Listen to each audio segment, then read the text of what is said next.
Okay, welcome to today's district plan briefing. Welcome to all our councillors, including online. We've got Councillor Taniora, Councillor Howard and Councillor Vincent. Welcome to people in the gallery, the media and the team who are presenting today under Mr. Day's guidance. So look, we've got a lot to get through today, so I'll be running the briefly fairly tightly, and there will be time for questions as we go through, but if we run outside timelines, well, Mr. Day welcomes you, emailing you himself further questions, which he will respond to. That note, I'll hand this over to Mr. Day for his introduction. Thank you. Thank you, Your Worship, and good morning, elected members. Before we kick off this briefing, I'd just like to introduce the district plan team here. So I've got Catherine Overwater, planning team leader.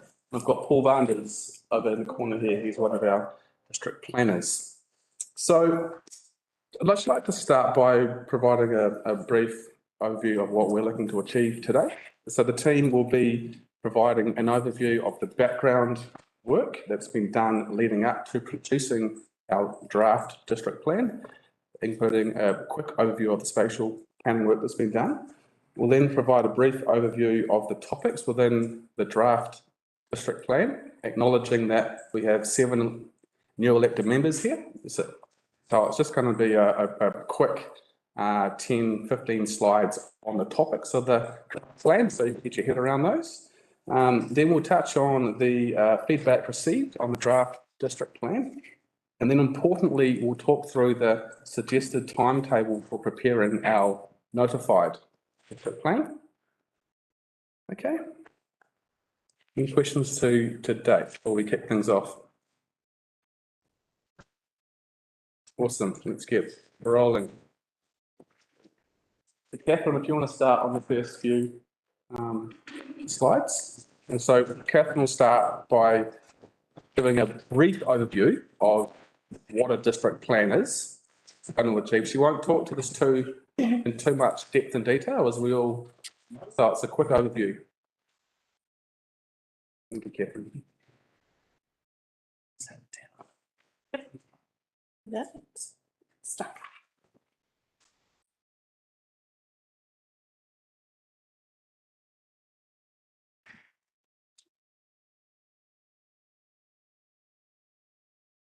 Technology.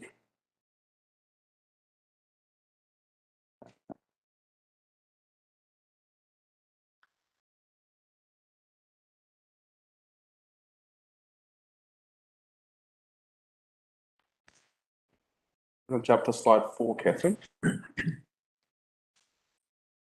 Yeah. Here we go. Cool. Next one. Yeah, next one. Start there. Yep. Well, good morning, everyone. So what is a district plan? So many of you may know already, and forgive us if this is a little bit planning 101, but the district plan is the rule book for the district. So at the moment, you may know that Kaipara District Council has an operative district plan, and this influences growth and development for Kaipara. So that includes subdivision and land use development. So every council across the country has to have a district plan. We don't have a choice, unfortunately. And then the rule book covers all land above mean high water springs mark at the coast. So this is different from a regional plan, which covers the coast, the soil, the water and the air. And as we move through some of the topics, we will guide you as to our functions and things around that. So we won't dive into that just now, but just bear in mind that we cover land use and subdivision development. And the district plan controls activities and structures that span multiple zones. So things like infrastructure, your roads, your power lines, all of those types of things. So the district plan looks after how we deal with those. And of course, it's about controlling what people can and cannot do on their property as of right. So we call those permitted activities and those activities that need further consideration through resource consent application. So the terminology, which you'll start to hear more and more from the team, we talk about the ODP, which is the operative district plan. So that's the plan that's in legal force at the moment. and that has full legal weight. And then we have what we call the draft district plan or the exposure draft, which we've just released for public engagement. We'll be talking a bit about that today. This document at the moment has no legal weight, but is used obviously for public engagement. And then we've got the PDP, which we'll talk about lots and lots as we move over the next few months into this phase of the proposed district plan. So this is the official notified version on which the public can submit. And upon notification, the objectives and the policies in that plan do have immediate legal effect, while some of the rules also have legal effect. Most don't. So just to bear that in mind. And some examples of the rules that do have immediate legal effect are things like heritage, notable trees, and things like water, significant Indigenous vegetation. And that's to protect those things, to stop people potentially damaging, destroying, or cutting things down. So hopefully that's clear. So why is the district plan review so important? Well, as I said, the Resource Management Act requires council to have a district plan, and we're required under the Act to review that plan every 10 years. So the operative district plan was made operative in 2013, so it's actually due for its 10-year review next year. And given the recent growth pressures facing Kaipara, coupled with the resource management reforms, Council has been undertaking an accelerated district plan process for the last 2 years to get the ball rolling and to update the district plan. And the focus has really been about ensuring that growth and development can be readily enabled through through a permissive planning framework. So making sure the district plan has a lot of permitted activities versus really difficult rules and things. So we're trying to make sure that it's an enabling plan, that people don't always need a resource consent to do everything. And of course, this is responding to all the current issues across the district. So there's lots more zoning and things like that that go into the district plan. So the review is a significant multi-year project. So we're going to talk a little bit through about the journey to date with the district plan, and it hasn't just started in the last 2 years, it's been going for some time. And there's a lot of things that have fed into that, and we've got a long journey to go, which we will talk about with our timeframes and things later in today's session. So this is an opportunity, doing a district plan review, to consider all the matters contained within the operative district plan. So going through, we use that as a bit of a base. This is what we have at the moment. Does this work? What are the issues? What's not working? What do developers like? What they don't like? And then we can test those provisions to see if they're still fit for purpose and remain the most appropriate provisions for the Kaipara district. And by that, I just mean that we have to evaluate everything that goes into the plan. We don't just come up with new rules. We do have to test and make sure that they are the most appropriate. So yeah, since the operative district plan in 2013, there's been a lot of shifts in policy, and that's at the regional and national scale. So things such as the national planning standards, which we'll talk about today, as well as a number of national policy statements, and just some examples of those. We've just had the recent highly productive land, so the national policy statement for that, as well as we've got the national policy statement for Indigenous biodiversity due to come out any day from central government. So we need to respond to those, as well as a whole new regional policy statement for Northland as well. So that's shifted a lot of the higher order direction that district plans need to pick up. So that document, done in 2013, is a little bit old and not quite meeting the needs that we need to in those higher order directions. So hopefully that makes sense. So the journey so far. Now, so as I said, it's not just been the last 2 years. The district plan has been in review for quite some time, certainly before I joined KDC 2 years ago. And so we've been progressing with the district plan review for about 4 years, with the last 2 years of that being quite an accelerated journey to deliver the draft district plan, which we put out this year to the public for their engagement and consultation. So this has been a real key step, key milestone for council. And then obviously a critical part of that journey was the involvement that elected members had in the development of the exposure draft. And so you guys will now be the council that will influence the proposed district plan going forward. And that's an exciting opportunity for this council. So in 2019, council did begin developing a spatial framework for the district to recognise that the district was experiencing significant growth. And I mean, you only need to look around Mobify to know that it has experienced significant growth. And so the operative district plan, we've got chapter 3, which does have some growth anticipated in there, but it wasn't, what the problem was, it wasn't happening in a managed and strategic fashion. So there's a lot of ad hoc development happening here, there and everywhere, and there was no sort of strategy to how that was occurring. So Paul's going to talk to us now about the journey of the spatial plan, which created a 30-year long-term strategy to strategic direction for growth in the district and to help coordinate infrastructure, services and investment within the district. So this spatial plan that Paul's going to talk about was actually adopted December 2020 by the previous council. And so on that note, Paul, I'm going to hand over to you just to talk through the points there. Thank you, Catherine. Can I just? President Councillor. Mayor, not a question for you, but a question for whoever runs the screen. Is there any chance that that little video can get moved? Oh, that's a very good question. Oh, yay. Here we go. Should we put it in this corner? Hopefully the text. I'll just keep That was easy. it. No problem. Realising the electronic copy that's been sent to us, so that. Yes, I do realise that, but I'm trying to follow what's happening on the screen because I don't have a council tablet yet either. So I'm just, yeah, I've got my phone because I've been away. So bear with me. Thank you very much. You can continue. Good. Onwards and upwards. Bishop, councillors, and thanks, Catherine, for that introduction.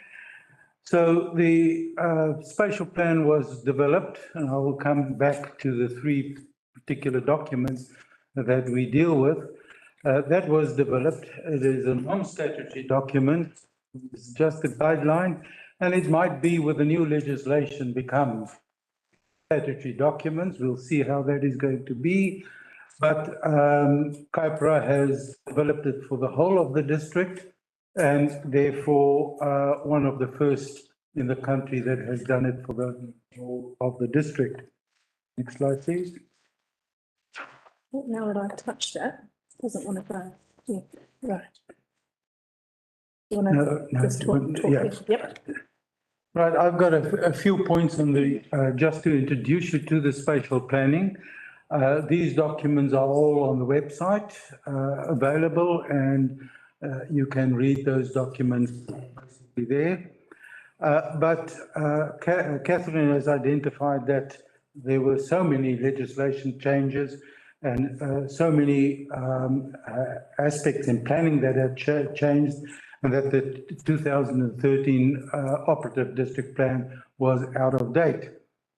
So staff got together with an independent consultant who facilitated that on the 7th of May 2018 to discuss how should we attack and how we should change the district plan. We had a workshop with elected members on the 4th of February 2019, where they actually gave us the information how they would like to change that. Certain underlying studies were done, and those are also available on the website, like geology, soils, and those type of things. So those are also available. We use those particular aspects, and one of the aspects was the soil survey, which then led to Kaipara Kickstart, of which Kaipara Kai was one of the projects, which is also available on the website. So we then started with the spatial planning with consultants and associates to actually look at those particular aspects. We identified the objectives, and then we looked at the methodology, how to deal with it. We looked at the elements that make up the development, like soils, the existing development, and those type of things. And then we went to the human analysis, and we had 13 public meetings and 5 at different schools where they identified their priorities for development. 3 for every of the key, key urban areas. We had 3 alternatives developed That was put back to the communities to identify which of the portions of the alternatives they would prefer. And the outcome of that, and I think that is important to take note of, in the case of Dargaville, the public said that they would see it as a service town with a tourist function, not a drive-through function, and the production food centre in our district. Mangateroto was identified as becoming the industrial hub with a railway station there. Kaiwaka was identified as a tourist destination, and Mangawhai Tourist Centre in the east with strong links to the metropolitan Auckland. So those were the aspects that the public identified how they see the key urban areas. After we looked at the four urban areas, we decided to look at the district as a whole and see how the settlements and the smaller towns actually they function within the district as a whole, and the connections towards the north, towards the northeast, as well as to Auckland. And then the spatial plan was used to develop the infrastructure strategy, which forms a large part of the long-term plan, which is also a 30-year strategy within the 10-year long-term plan. So as Kat said, on the 16th of December 2020, the spatial plan for the whole of the district was adopted by council as a guide for development, and that is what we have been using to identify the different zonings. I have to, at the end, emphasize that it's a 30 to 50-year plan, the spatial plans, and we are now looking at a 10-year period for the district plan. So we have to identify what of those spatial plans do we intend putting into the district plan for the next 10 years. Right. I'm not going to discuss the different areas, but just to give you the picture, Dargaville, the intention is to keep within the railway line, and it identifies heavy industry. Next one. Mangateroto, you will see the emphasis on the station there on the southeast, and developing the area between that the station and the existing township. Kaiwaka, obviously on the crossroads and the entrance to Kaipara, where a development is further to the north, and then infill in towards the direction of Mangawhai. The Mangawhai plan, we have to remember that in this particular case, there was a 2005 plan, and this was done a little bit different by a different consultant, but it has got the same outcomes as the other ones. So these were the spatial plans for the key urban areas. I haven't put in slides of all the settlements, but we have gone through the whole of the district, looked at all the different settlements and the coastal areas as well. So that is the part of the spatial plan that we have been using in developing the district plan maps. Thank you. Oh, sorry, we have a slide. I forgot about that slide. Yes. Yep. You want to talk to the first two points? Okay. All right. So, so as Paul just mentioned, we're using the spatial plans, and we forgot to probably most importantly say that the spatial plans are available on the KDC website. So please feel free to go in, click around. You've got all those maps to look at. They're just the sort of start. There's a lot of context in there. So to get really familiar with what's in there, we encourage you to have a look. So this, the key point, as Paul said, is that we're now picking up the spatial plan exercise, which was for a 30-year timeframe to include into a 10-year plan. And there are some tricky things around that, which we'll no doubt get to in our further discussions as we move through the proposed plan process. But remember, the key thing about this document is it's a non-statutory document, so it has absolutely no legal weight in terms of planning context, even though we use it as our key strategic guidance.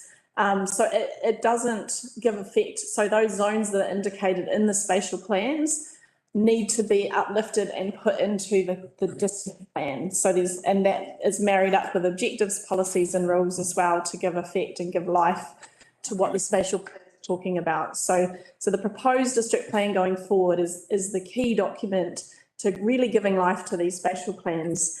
And like I said, the biggest challenge for us is working out what goes from the spatial plan into the proposed district plan. And that's where we will have those discussions as we move forward. So those decisions will need to be made about what the new zoning for the proposed district plan looks like.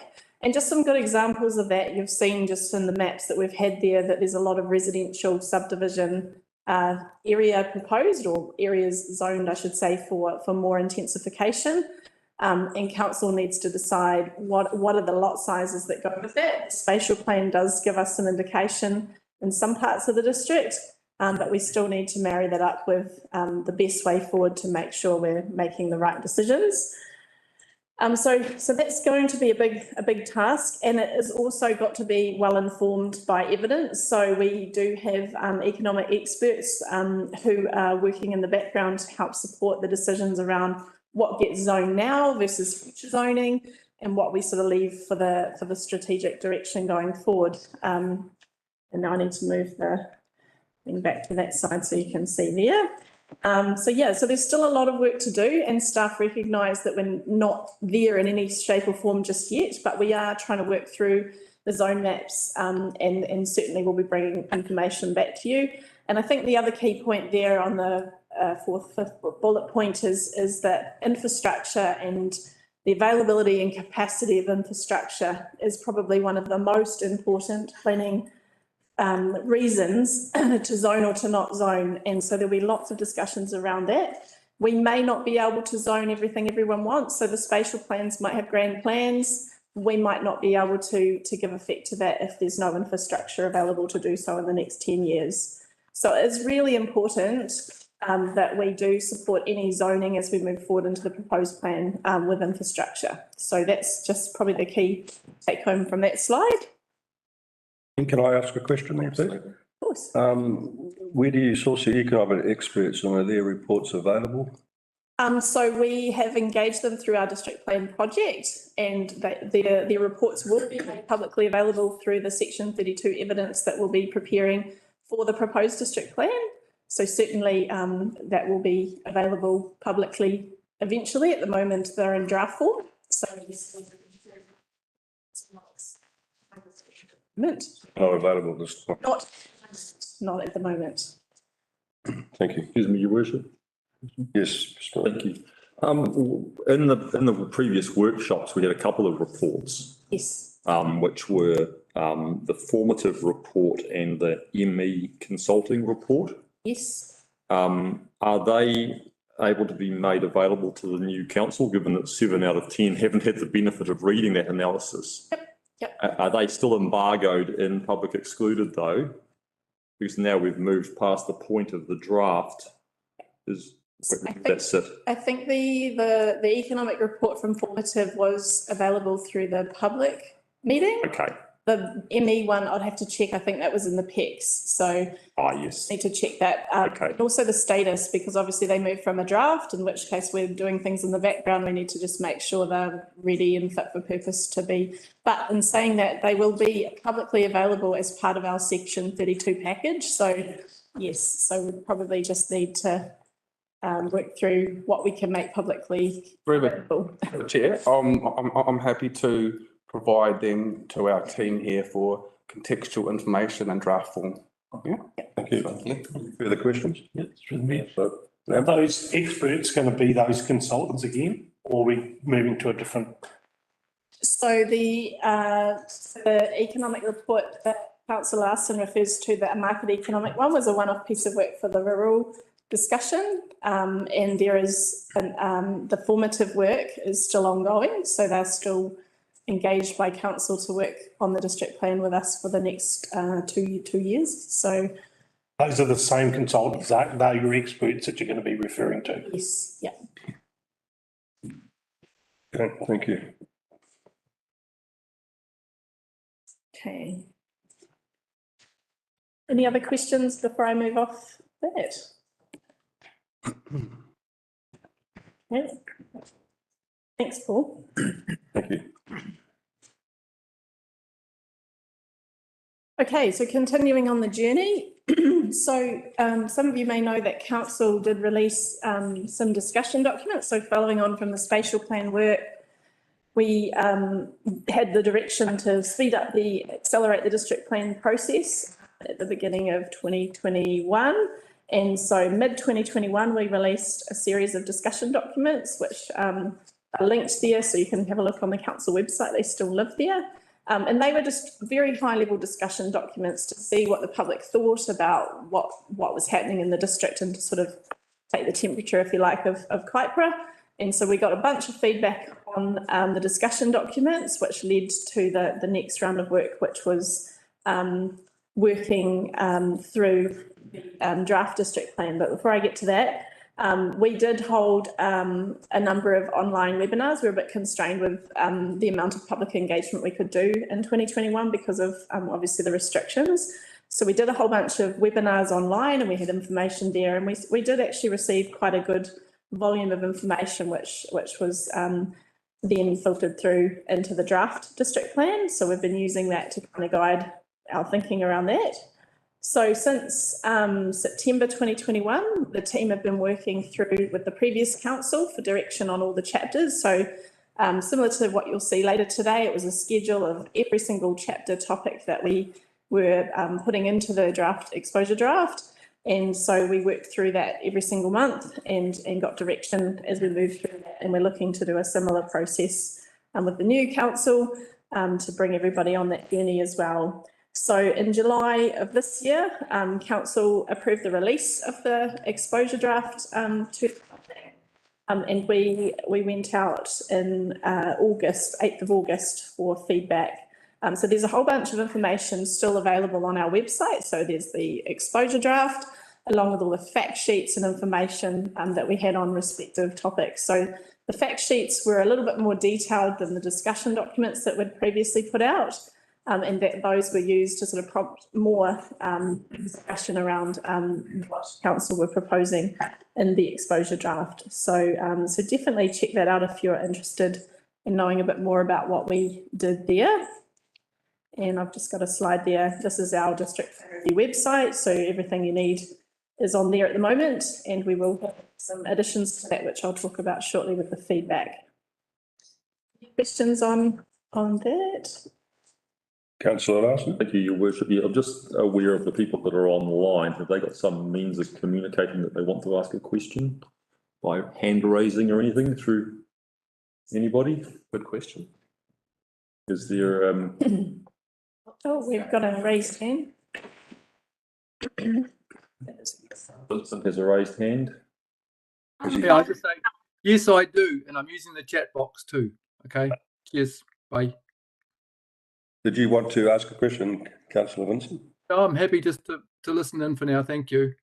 Okay. But I was just signaling that I am able to communicate, should I wish to. Thank And you. I'm able to communicate too, just FYI. Good one. Okay, you're all there. Okay, we continue. All right. So you're probably wondering what's wrong with the operative district plan? Why can't we just roll that over? So as I said previously, we have got a lot of out-of-date provisions that no longer meet our national or regional policy statement directives. So a good example of that is natural hazard management. The operative district plan, because it's from 2013, is in a format that's not the national planning standards. So it is a little bit clunky and a little bit difficult for people to navigate. It has one rural zone and one business and industrial chapter, which do sometimes make it difficult to control the types of effects of activities within those zones, which are obviously wide ranging, so it does have limitations. It includes a series of sweeping overlays that are overly prescriptive and restrictive in regards to land use development, particularly within the coastal environment. And it doesn't sufficiently provide for new growth and development within the district. So as I said before, we're trying to build a more enabling and permissive district plan to address that. And all district-wide land use development, including the natural environment, is within the district-wide strategy chapter. So as we talk about the new proposed district plan, this just gives you some context to kind of what's not working with the operative district plan. There are some really good things in the operative district plan, and we are looking to salvage those and revamp other bits that are not working so well. But that just gives you some context as to why we need to move forward. Okay, so now moving on to the exposure draft. So I'm going to just step you through some of the key highlights to hopefully get you a little bit excited about our new way forward. So we've got, as I mentioned, the national planning standards. So we've put the district plan into the national planning standards. So this is prescribed by the Ministry for the Environment. Councils don't have a choice. There are some little optional things, but all the zoning colours, all the way that it's got to be set out, all of that stuff is prescribed. The only thing we get to choose is kind of what content goes into the plan, and even some of that's prescribed to us as well. So because it's the new district plan is an E-plan, which is largely GIS driven, it means that we have some pretty snazzy maps, which you'll see if you go in there, which are easy to navigate. You can type in property address details, it takes you to the property and it connects the rules with that land so that landowners can easily find and navigate the rules that apply to their property. And there are some really cool features with E-plans that we haven't even scraped the surface on yet. So what you'll see in there is a very basic version of an E-plan, but you can get it to do all sorts of things to tell you exactly what kind of building consents and things you might even need if you kind of get that excited.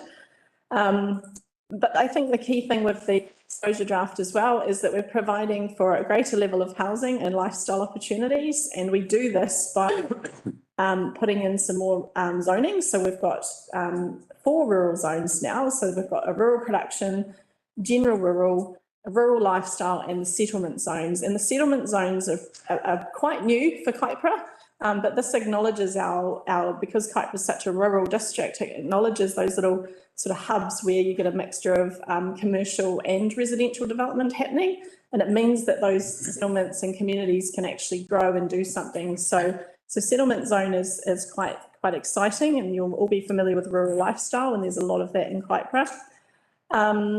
And then, of course, the residential zones. So we've got 3 residential zones. So we're talking about a proposed medium density, low density, and large lot residential. So quite different from what we have at the moment. And then we have 2 industrial zones, so heavy and light industrial zoning. And then open space and sport and active recreation zones. And these are quite key in this new Kaipara exposure draft, because we're moving from a plan, the operative plan, where they were called resource management units, or RMUs, and it wasn't particularly helpful. So now we're actually zoning land and providing rules that give a bit more direction in terms of what we want to do with those spaces. We're also bringing up to date all the coastal hazards mapping, flood mapping, and any other mapping. So it's a good opportunity for us to get the latest and greatest information from the Northern Regional Council and include that into the district plan. And also, while at the bottom there, this is pretty important, gives effect to aspirations.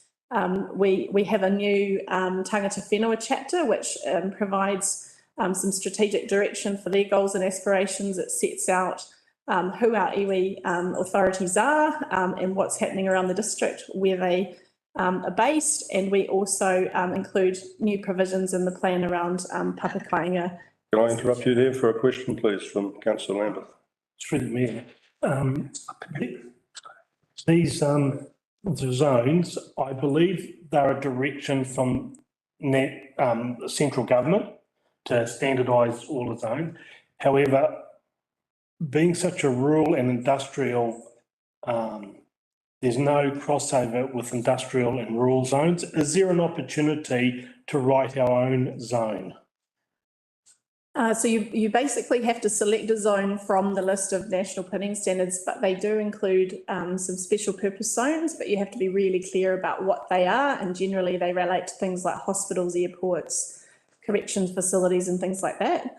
So we basically are bound by the national planning standards in terms of what we can. But you know where I'm heading with this, our current rural zones allows for industrial activity on there, and a lot of landowners have purchased that land for future development for industrial activity, and now they find that they're going to be isolated out.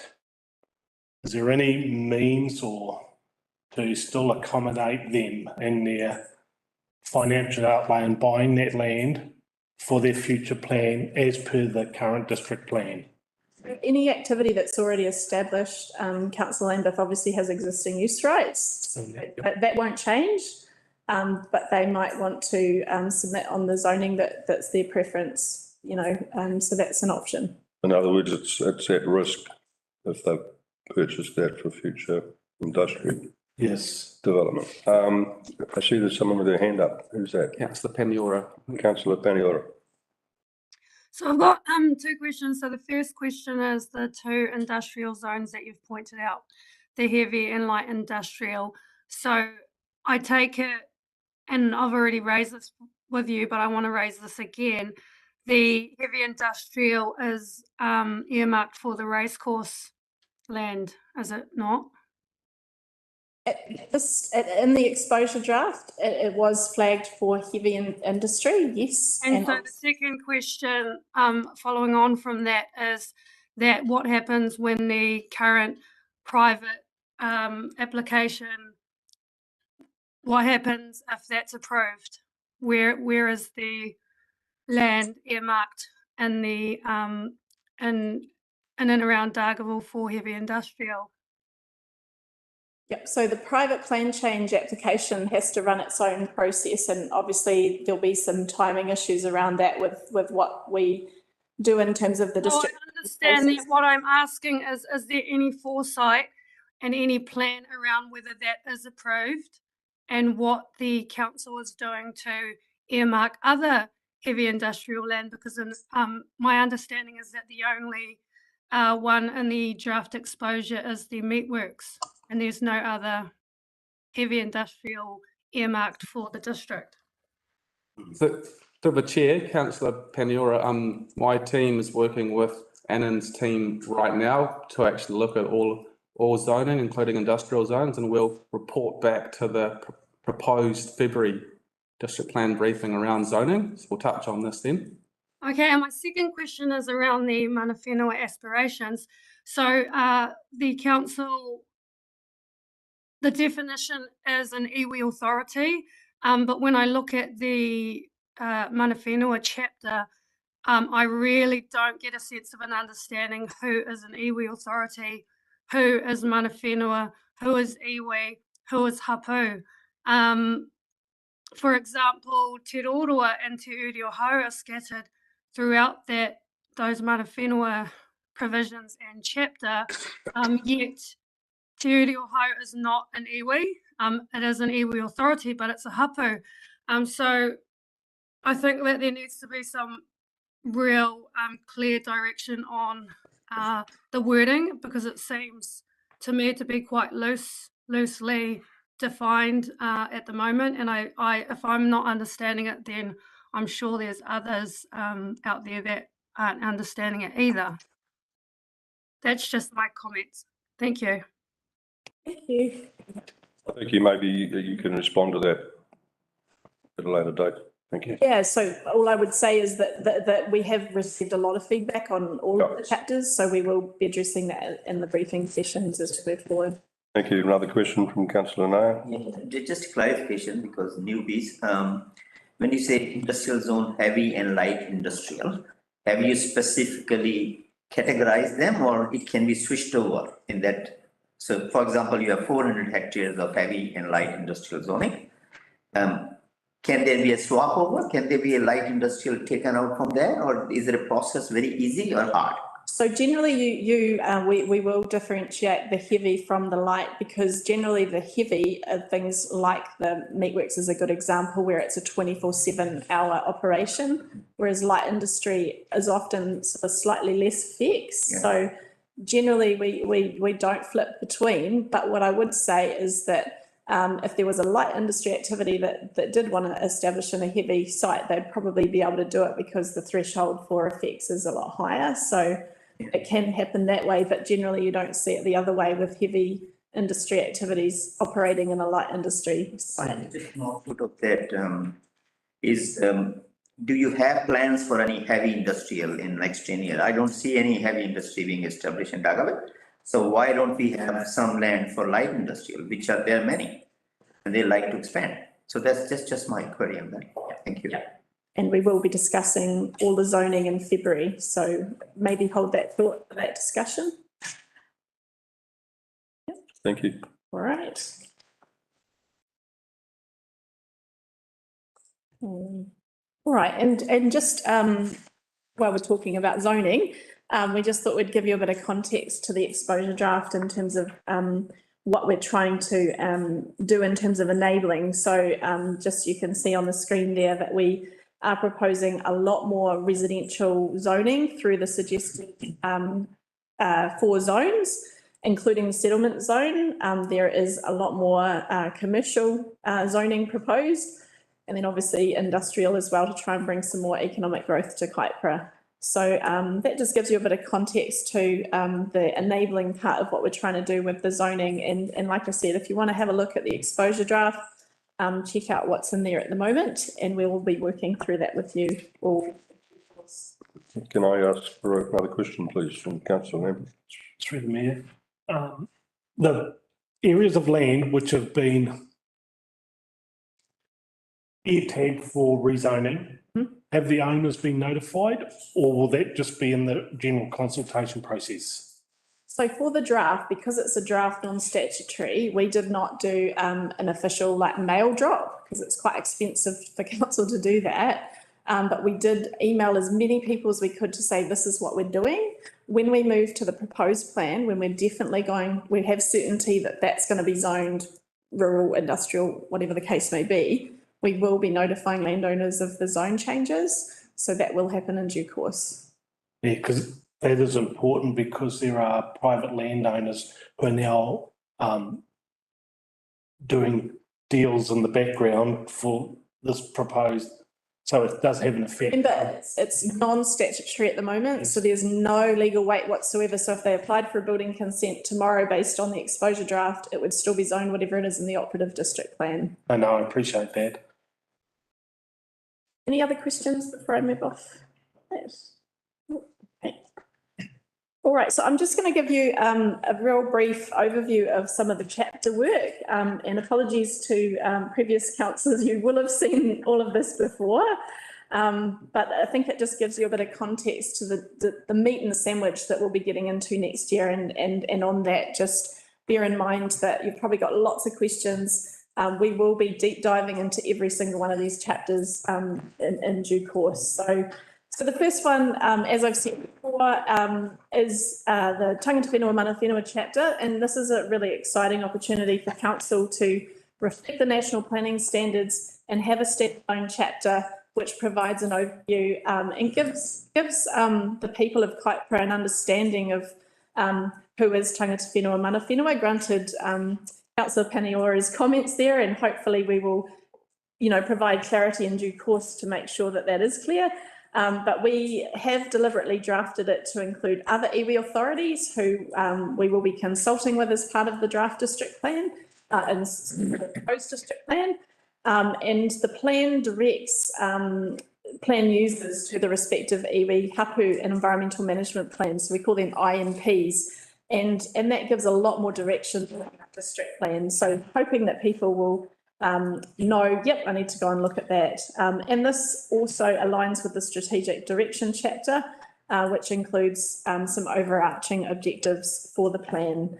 So this is an exciting new chapter for the proposed plan. And then we have 3 new chapters for the infrastructure, energy and transport. So we have infrastructure, which kind of deals with everything from your overhead electricity lines to your roads. Well, that's covered in the transport chapter, but all your big sort of infrastructure things. Renewable energy is a new chapter for Kaipara. Well, there are some things in the operative district plan, but this is to make renewable energy activities more enabling and to promote renewable energy resources in the district. And then the transport chapter as well, which is all your roading standards and things like that. We still need to address the environmental engineering standards. So we will be bringing some more context to that in the new year.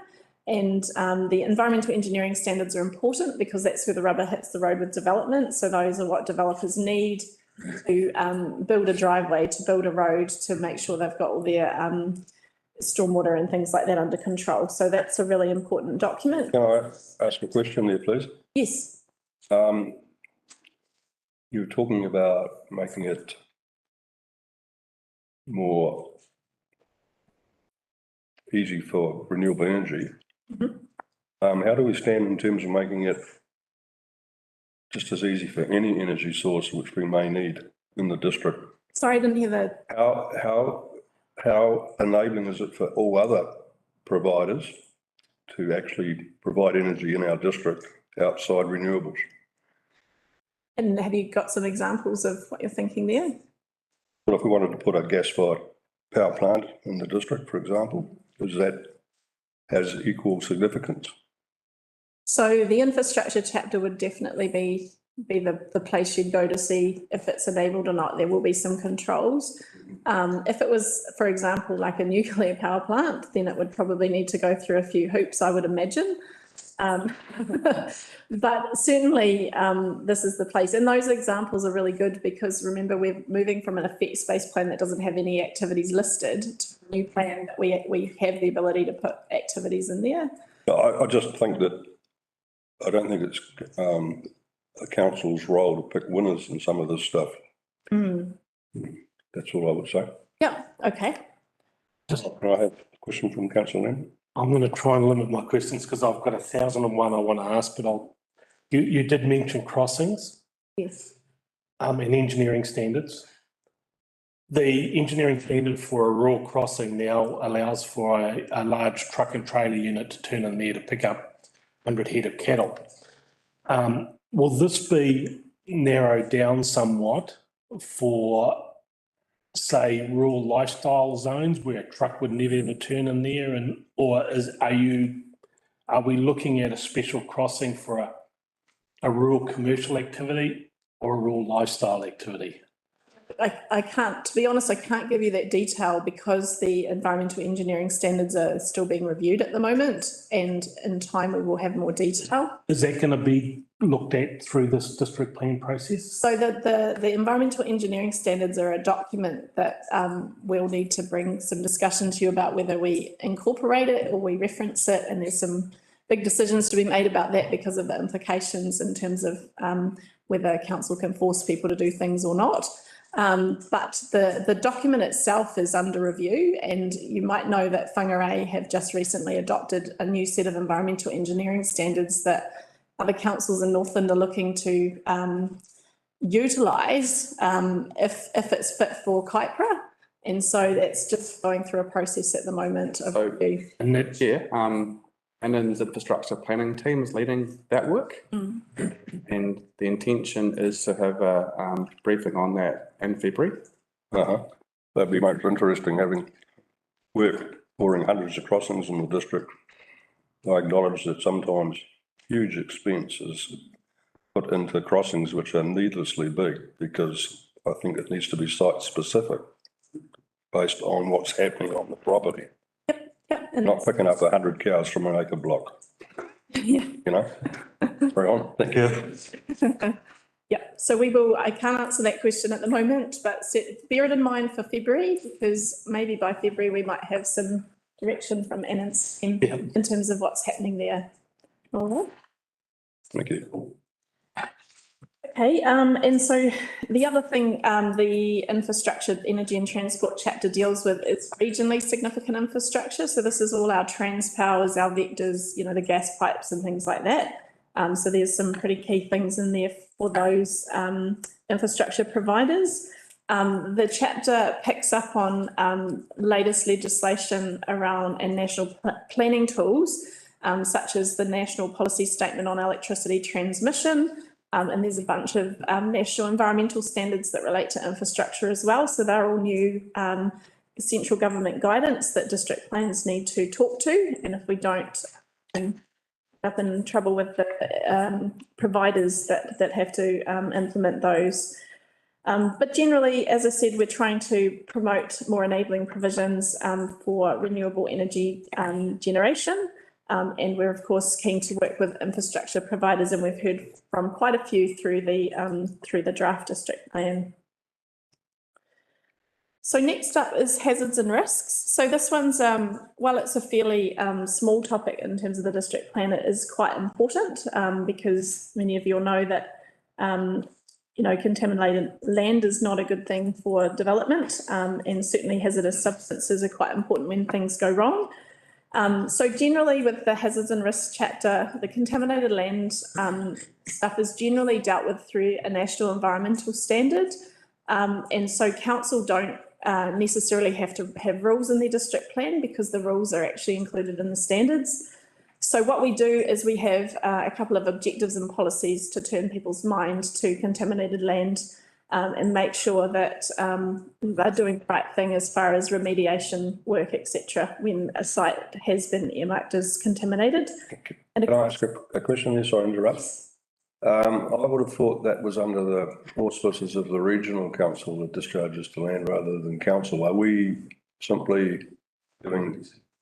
We still have a function in terms of land use. So for instance, subdivision or change of land use development, if for example, an orchard has used a herbicide or pesticide or something that's contaminated the land, it is council's role to make sure that they're implementing the national environmental standards. So our monitoring team get involved in that. But you're right, in terms of discharges, generally regional council look after that, and that's the blurred line between our functions and theirs somewhat. But generally council does have a role to play in the management of contaminated land, and we do work with the regional council around hail sites in particular to make sure that they're recorded and managed. Thank you. Is there a further question up there, is it? No one's hands up? I think so.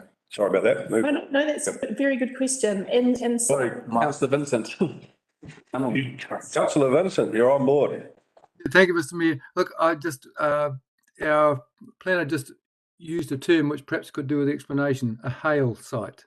If you could just expand on what that means, please, for the benefit of the audience. Of course, Councillor Vincent. So a hail site is, I can never remember the lingo, hazardous activities industries list. So that's when a site is deemed to be contaminated. It might have been tested and it's determined that there's, you know, pesticides, herbicides. Sheep dips are usually hail sites. And so it basically gets recorded on a national register or regional register. And so that's what we mean by hail site. Hopefully that clarifies that. Can I clarify, because I work with the banks. Yes. We don't we don't give money against that land. So it's just if there's a petrol pump or something, even 20 years ago, like we have a certain client in Rabai, and it's in the register, you have to actually mitigate it to say what we should, you know. So yes, that register is still there for donkey years. Yes, yeah. Understood. Yep. Thank you. The, excuse me, through That's ma'am. you've got a fire incident there. Are we looking at future hazards? I'll cut to the chase. Carbon credit farms, the future hazard of those blocks of unmaintained trees, FENS are estimating a 10-fold risk on top of what an existing forestry block is. Will that be part of this hazard plan, or? It's a really, really good question because I think councils are still grappling with what the carbon farming, you know, is all about. And I guess that's where we need to decide if we have rules in the district plan to provide for things like fire breaks and things like that. And some councils do, and it'll be interesting to see where we land. We currently don't have anything earmarked in the exposure draft around that, but carbon farming is certainly something that we've been talking about as a team and trying to get some direction on as things fall out of central government in that space, because they're reviewing the NES at the moment. And so we were holding position until we had some direction in that space, and that may include some comments or guidance around fire risk. But to date, we haven't had a direction. And would that be something you or the regional council deals with? That's another really good question, because nobody kind of has their head around who's managing carbon farming at the moment. So as we said, we're just waiting for that direction at the moment. Because 10,000 trees have been planted every day in pasture land in this district, creating more and more of a risk. So it's not something it's a real big concern amongst the ratepayers out there and landowners out there. But very much worth looking at. Thank you. Yeah. Look, I'll have a 10-minute break for us all. Thank you. We'll adjourn for a cuppa. Thanks. We're going well for time.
Technology.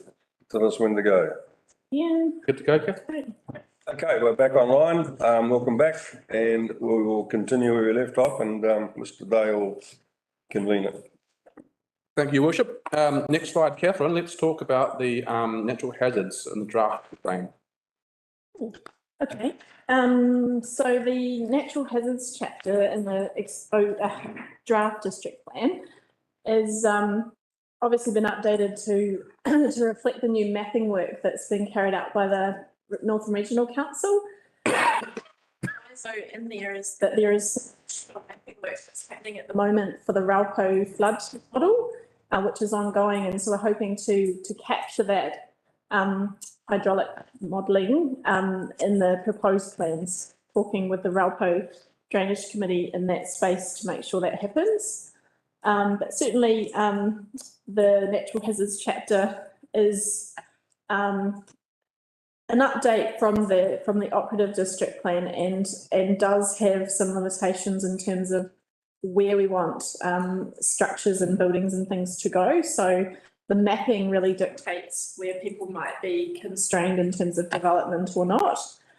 So check out those rules, check out the mapping, and obviously we'll be working through the feedback that we've received on the natural hazards chapter in due course and presenting some recommendations for what those rules should look like.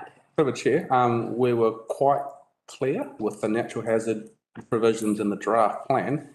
It's actually a consenting pathway for all activities in all locations. So we've been quite clear to not prohibit any development in natural hazard areas. So all activities can be tested through a consent framework here.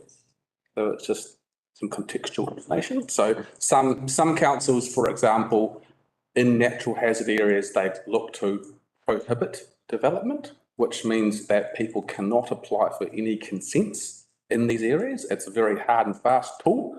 We've said, no, that's too restrictive. So we're suggesting a consenting regime for all activities in hazard areas, but that's just some contextual. Okay, there's a question from Councillor Mayor. Clarification, because I'm on that committee too. So when you say that you are not stop the consenting process, you have put many restrictions in terms of height of all those piles and everything in that area. In the draft plan? Well, that's what I hear from. Trying to take clarification. Is it easier to build a house now after what you have suggested as a resource consent? Or people can sit on the resource consent and not actually build something? So what we're trying to put in place is a framework that minimises the risk of harm to people from natural hazards, allow development to actually proceed. So look, there's probably an element of checks and balances, like, for example, I'm saying hypothetically, if the modelled flood level is 3 metres above whatever level, then you're going to have at least your finished floor levels 3.5 metres above those modelled levels, for example, to ensure that when we do have floods, the building won't flood. But what we're saying is that we are looking to allow any activity to be tested through the consenting pathway, the consent, as opposed to the hard and fast tool of just saying, no, this is prohibited, you cannot apply for a consent. So that's the approach we've taken to date. Thank you. Councillor Larson. Councillor Vincent had his hand up before. Oh, okay, we'll move to Mr. Vincent. Councillor Vincent. Thank you, Mr. Mayor. I'll get caught. I'll be discovered eventually. Look, I'm interested in the relationship between the hazard-prone land and highly productive land, given that I think most of if not all of the rural wide flats, for instance, would be regarded as either class 2 or class 3 land, which is caught by the highly productive land provisions. How is that affected by the hazard, like the flood hazard risk? Does that then compromise it? Oh yeah, I just wonder what's the relationship between those two factors at war with each other, maybe. So I think, are you wanting me to kind of just detail what could or couldn't happen on that land, Councillor Vincent? Oh no, I guess there's these competing factors, I guess, and I just was wondering which one would win. Whether the fact that it's highly productive land, therefore there would be restrictions on industrial type development, say, because of that, or does the trump card of flood risk prevail? Look, over Chair, that's a good question, but like I've said, it's central government, they often promulgate national policy statements and national planning standards, and they lob them out, put them in play, and then it's council's jobs to interpret that information and put it down to local or district context through our district plans.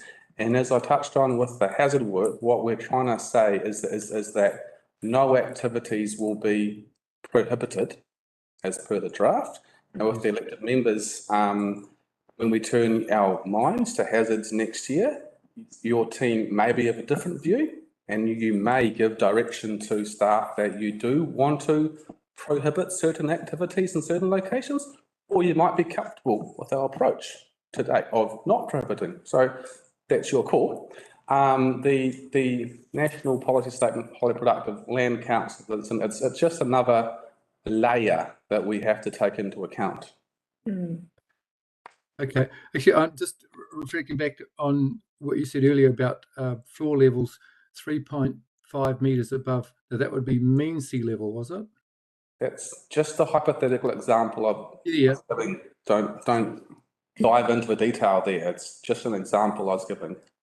But sometimes people get the difference between, say, the high tide mark and the mid tide mark mixed up. And because my first thought was, so you're going to have piles of the house on a piles 3.5 meters above ground level, but that isn't necessarily the case, is it? So just even going with that number, rather, it depends on whereabouts the land level sits in relation to the mid tide or mean sea level. Yes? Yes. Cool. Thank you. Councillor Lambert? Yeah, two quick questions which relate to the flood. At present, look, I'll cut straight to the chase. We've got a 45 hectare lot. We're going to put a house on it 30 metres up in the air. Not 30 metres up in the air, but at an elevation of 30 metres. But because of the corner of that lot was in the flood zone, it triggered off a domino of 5 different resource consent issues relating to flooding from that property. Are you going to stick with each lot or is it particular to site? Because that is causing a lot of problems with a coastal area like we've got, where most of the land lots actually go down to rivers and streams, and every lot will be tainted with a flood zone. So are we able to separate from the lot and have a look at the site? So it should be specific to the overlay, so not the site, because it's the same with any overlay. You could have the snippet. It doesn't even relate to where you're actually building. So No, it's not. It's really about the location of the building platform or the development that's happening. So subdivision, for example, as well, and where the overlays are. And that's why the maps are quite important, which is also difficult given scale and things like that as well. So sometimes maps have an indicative line and, you go out to site and it might not be what you think it's going to be. So site is not a good term, although lots of old district plans use the term site and it captured everything, which was always the... Well, unfortunately, the Form 4 certificates are triggering 4 or 5 resource consents for this standard, which is just absolutely ridiculous. So that's a of district plan? Yes, so I want to make sure that we are looking at it.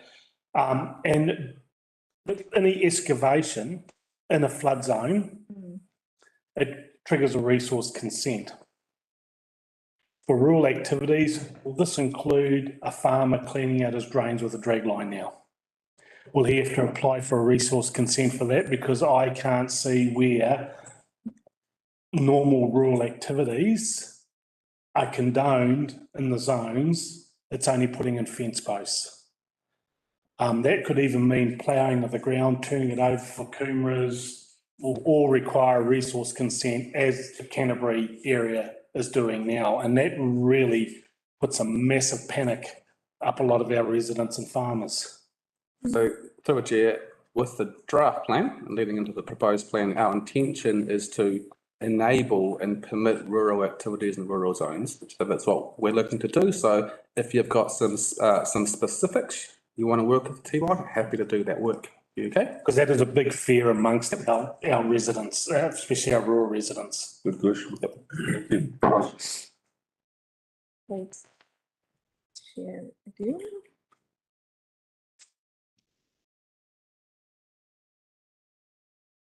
So no more questions on the natural hazards. I'll move on to historical and cultural values.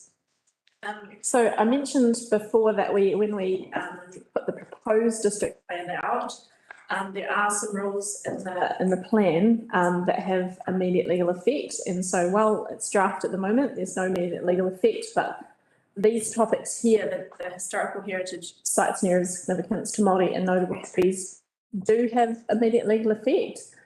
So the team are working through all the feedback that was received on different buildings, sites, items, areas, all those types of things at the moment. And we will be bringing all that content back to elected members in due course. But just so you're aware, those topics are quite important that we get right before we release the proposed plan, because if we don't, it has repercussions for resource consents and what landowners can and cannot do on their property. So we'll be working through those provisions with you in due course. The exciting thing is that we did get quite a lot of nominations around notable trees. It's always a good thing if we have got protections on trees that the communities value. So there were a range of trees in a range of areas, and we will bring those to you guys in due course as we move through the program. But at the moment, we're just working out which ones might actually be worth evaluating, because they have to go through an assessment in terms of a STEM analysis, and that will all be explained as well. But yeah, so this is an exciting opportunity for us to protect more historical heritage in this new district plan, sites and areas of significance to Māori. And in the draft plan at the moment, we have included the statutory sites, which have come about through settlement claims. And we're obviously awaiting additional sites to come in as well from mana whenua. Can we take another question from Mr. Lambert? So, sorry, notable trees, is that on public land or private land or both? So generally the focus is on public land, but there have been some nominations on private land. So landowners have either themselves or the public have seen can council look at this particular tree. I'm looking at the example of intergenerational farms whose grandfather planted a stand of carry, and they want to go and mill it shortly. Right. And all of a sudden they find out that somebody's outside has put a. So we going back to your earlier question about notifying landowners, we will absolutely be notifying them through this process. And so what we're doing at the moment is working through what could be eligible, and then letting those landowners know that it has been nominated, that we'll be looking at it. They will have their chance to talk to council, and then we still have a long way to go before the proposed plans. So I appreciate what Councillor Lambert's trying to point out there, is if you've got an intergenerational farm and 50 years ago you planted trees specifically to mill, and then all of a sudden you find you can't because everyone outside your farm boundaries says they're precious. So yeah, it's an important thing to recognise. And the big thing is that the landowners feel as they don't have an opportunity or won't be heard, or they don't have a right of veto of this notable tree. Yeah. Through the chair, can I ask Catherine, is it possible that we only have notable trees on public land in our district plan? So can council make a call that notable trees will only be on public land? I've got another question here from Councillor Paniora. Through the chair, I don't. Would the intergenerational example, would that not be picked up when they're purchasing the land in the limb? So they're purchasing or transferring I the think that's, land. I Would- think they're referring to land that's always been in the same family for generations rather than, Yeah. yeah, that's right. Sorry to interrupt. Would you like to finish the question, councillor Paniora? And the second point is that I don't agree that it should just be public land, because what is the point of having this process if it's just public land? Then the council should be the ones taking responsibility for noting the trees during this exercise. If there's a process in place, then it may be that private landowners are in agreement. I think I think that there is one on the main street that has been noted, and the private owners are in agreement with that.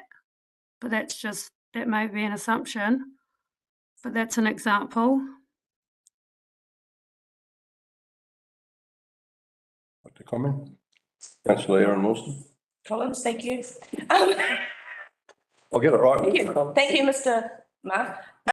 So, just on the notable tree thing, surely the landowner has some kind of say in the process?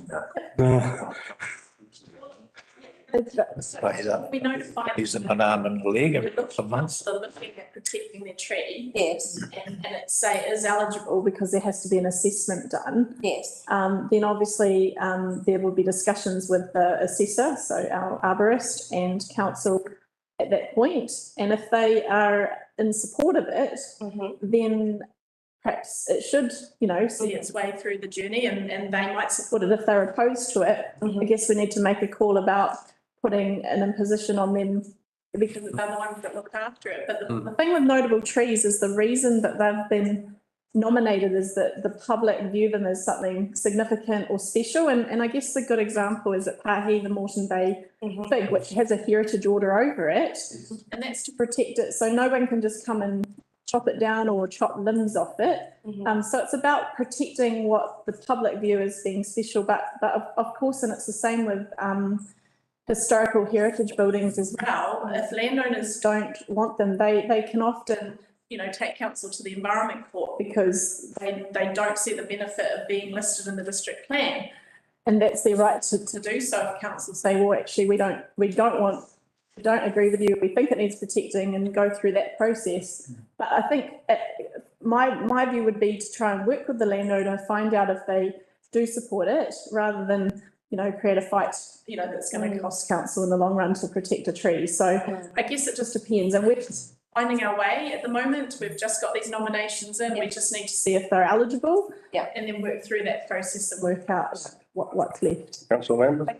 Oh, sorry, if I could just comment though, because I do know a private landowner who has a notable tree on their land that they purchase and they're very proud of it. So I just think excluding all private land notable trees is Exactly ideal. Thank you. Yeah, so to carry on with that, the QE2 Trust, my family has got numerous significant areas of bush and trees put away in QE2 Trust. And so that landowner has made the choice to go down that path. To say that the landowner has a right of appeal, well, it could cost them tens of thousands of dollars to get experts to negate the argument which you're going ahead with, which is totally unfair. If it was restricted to council ownership or public land, then the council should purchase that tree and land off them. And then they can protect it themselves if the homeowner is not willing to. But they're spending a lot of money, landowners' money, to protect what they thought was their right to take on. A matter of compensation rather than taking. Councillor No? Chair, just in corollary of what we're talking about the private land, because I always look in the future. So at the moment, billions of trees are being planted by Kaipara Moana remediation on private land. So in 2 decades, you can say, well, these are protected. What's going to happen then? So those people who have agreed to get those trees planted on their land, being coastal land and all over, and 200 million or maybe more than that, 400 million have been spent. And one fine day, council decides it's a private land, these are the protected trees, you can't do whatever, subdivision or whatever. So would you think about it or you would not? So through the chair, just to respond to that, to become a notable tree, it's quite a high bar to become a notable tree. Just any old tree that's planted 20 years ago is not going to be notable. Exactly. That's a very high bar. Sorry, Councillor Wilson Collins. thank you. Can I just suggest we're probably getting a bit down into the detail? Because as our staff have advised, they've still got to actually decide if these trees are even eligible. There is a criteria and it's going to come back to us later, right? That's right, you're correct. Perhaps we could carry on with. Focus on that at a little later time. Let's move on then. Nice.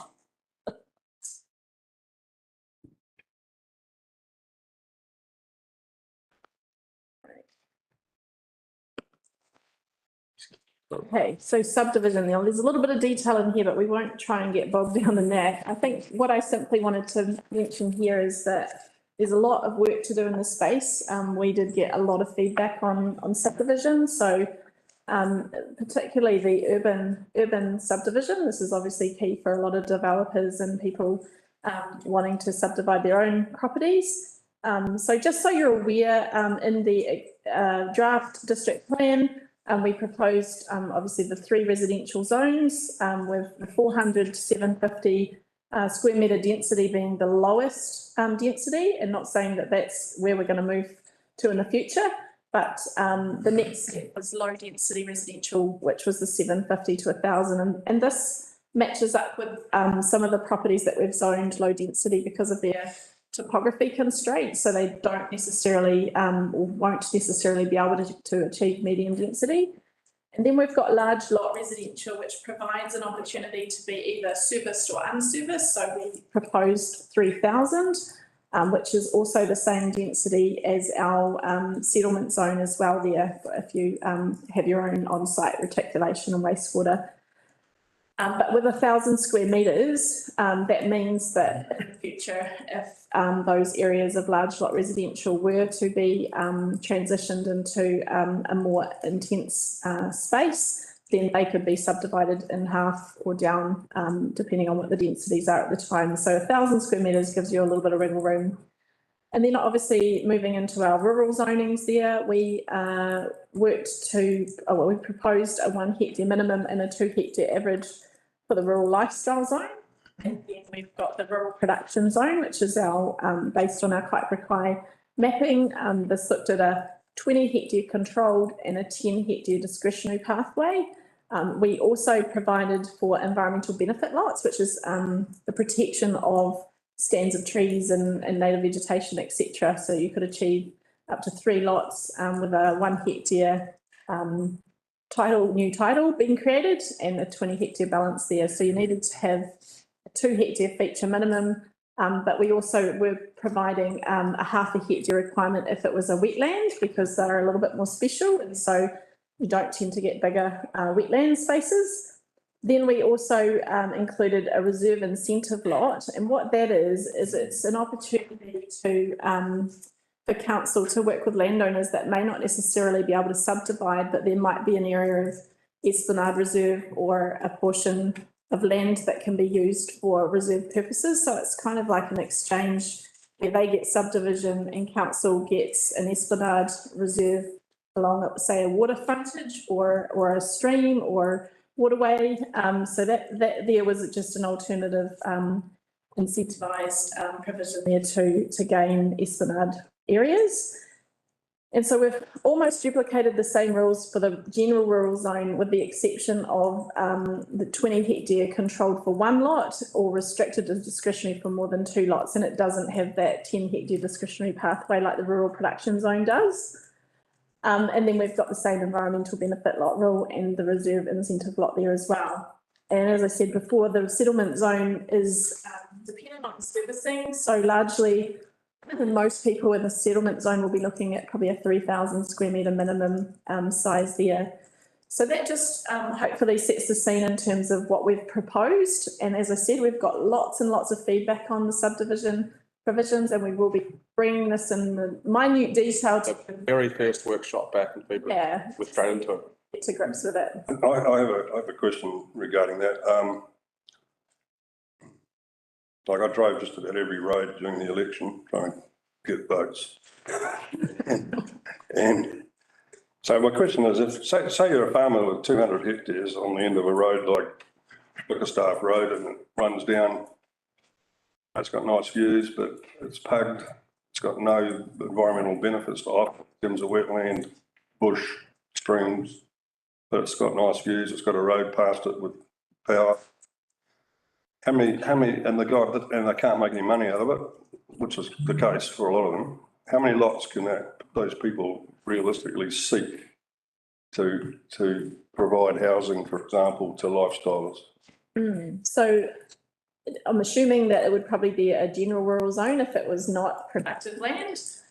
So we've got the 20 hectare controlled lot for one lot. Or restricted discretionary for more than 2 lots. So just remember that those are just, and I'll talk to activity statuses a bit later in this briefing, but they're just the consent pathways. So you could propose 3-4 lots if you wanted to, but they probably would fall to be a non-complying activity with the way that the rules are proposed at the moment. So this is what council needs to decide as we move forward, is what do these new subdivision rules look like for the zones? Councillor Larson, was it, or I know Councillor Lambert? When we have a look at areas like around Dargaville, out Mount Wesley Coast Road, Bailey's Coast Road, we just need to look at the map and you see these little lots all dotted along there. The customer is already doing it. To rezone that area as a large lot residential, how amenable are you to split zones? Because a lot of that land goes down to productive farmland, the lots, but along the edge there. So are we open to that view? Or I know we've spoken about split zones before and the problems that they create, but this may solve a lot of problems in the future for growth. Yeah. So the zoning decisions will come back to elected members ultimately, but the strategic approach that we're taking at the moment is, as we've said before, with the spatial plans, what do they have earmarked for our growth areas? And generally you want to concentrate your population close to your services and amenities and infrastructure, all those types of things. So the more we take things away, Bailey's is a little bit of an interesting case because we have got some growth and development planned for Bailey's. And it's that connection between Dargaville and Bailey's that obviously is already in effect because people are developing. But we need to make decisions around what's the most appropriate zoning as we move forward in this 10-year plan and where do we see people living. So the decision will rest ultimately with elected members on that, but we will bring you our best version of where we get to based on feedback, and we can negotiate where the lines on the map go. And that could be Just for those other elected members, not sure, split zone may be just a portion of it which has a different, of a lot may have different zoning to the other part of the block. Councillor Larson, did you guys? Oh, thank you, Mr Mayor, and I did see Councillor Vincent's hand go up before as well, and Councillor Lay is waiting as well, but yeah. Give it to Mark. The conversation, I just think on the split zoning thing, if I could just speak to that very briefly, because you know, we've had this national policy statement on highly productive land come out, and of course there's an obligation to protect that class 1 to 3 land, yes. And we have class 2 and 3 land in the district, but it's all mapped. And so I think a way of looking at that split zone thing is you don't actually need a split zone. You've already got the classification there. We don't want people building on the highly productive land. It's already mapped, but we could look at that as an opportunity to use that as an overlay or whatever, that you could build on the lower productive land on those lots. And that's not my original idea, and I would credit that to Councillor Vincent, who's waiting to speak, and he may have been going to say the same thing. Okay, Councillor Vincent. Thank you, Mr Mayor. Not exactly the same thing, but just to introduce the new members, that this was around the environmental benefit lot issue, that was a matter of some discussion on the term of the last council, and I did manage to get some sort of a concession in terms of the threshold lot sizes from that last version, but I'm not entirely happy with that. Now, bearing in mind that I think we're waiting on another national policy statement relating to Indigenous biodiversity that will have a bearing on what we put in the plan relating to significant natural areas. So that's something that I'll be looking forward to hearing from the staff as, and I don't need an answer now, but when we come back in February, as to if there is some way, I would like someone who's got significant natural areas on their property to value and cherish that land in its own right. However, is there some way of, rather than it being an obstacle and sort of a albatross around their neck, so to speak, that it actually does represent real value to them in terms of potential development rights? So I was just wondering, as a sort of starter for 10, as I say, I don't need an answer now, but I'm just signalling that that's something that I'd like to pursue. And if our staff could come up with some creative ideas as to how someone could seek out those properties that have significant natural areas on them, because they have a value beyond what, say, otherwise poorly productive rural land might provide them in the way of a potential income. Challenge accepted. Yeah, thank you. Thank you. Through the chair. Thank you. It's a short one. So when you say settlement areas, it serves, have you identified any settlement area in this plan? Can you send us a list of that so we should have some idea? Yes, yeah, and it really just is the communities that don't have servicing. So Pahi, Tinapai, Matkohi, Paparoa, Tangataroria, Kaihu, all those little small. yes. There's nothing in Dalawan? So not in Darwin. Not in Daiwa because that's an urban area. So it's like Tangataroria, Kaihu, Pahi, the small settlements. Okay, so does this include Maui settlement areas also? Or is it just any settlement area? How do you designate a settlement area? I'm just trying to figure out. So it's our small areas across the district, Yeah. such as I touched on Tangataroria, Okay. Kaihu, Pahi, and the team has gone through an exercise to actually ascertain, the spatial delineation of these areas, allowing for some growth as well, and we'll call those settlement areas. Okay. And mainly focused around what's there. So it might be a hall, it might be a church, it might be a shop, and just a little area. In some cases, a wider area. Paparoa, there's quite a bit provided there as well. So yeah, probably the best way to gauge it is to have a look at the maps. Yeah. Yeah. Thank you. Paparoa is almost on the verge of going to its own one, isn't it? What was that, sorry? Paparoa is getting bigger and bigger, so it's almost on the verge of having its own. It is, and we Yeah. have some feedback on that too. Yeah.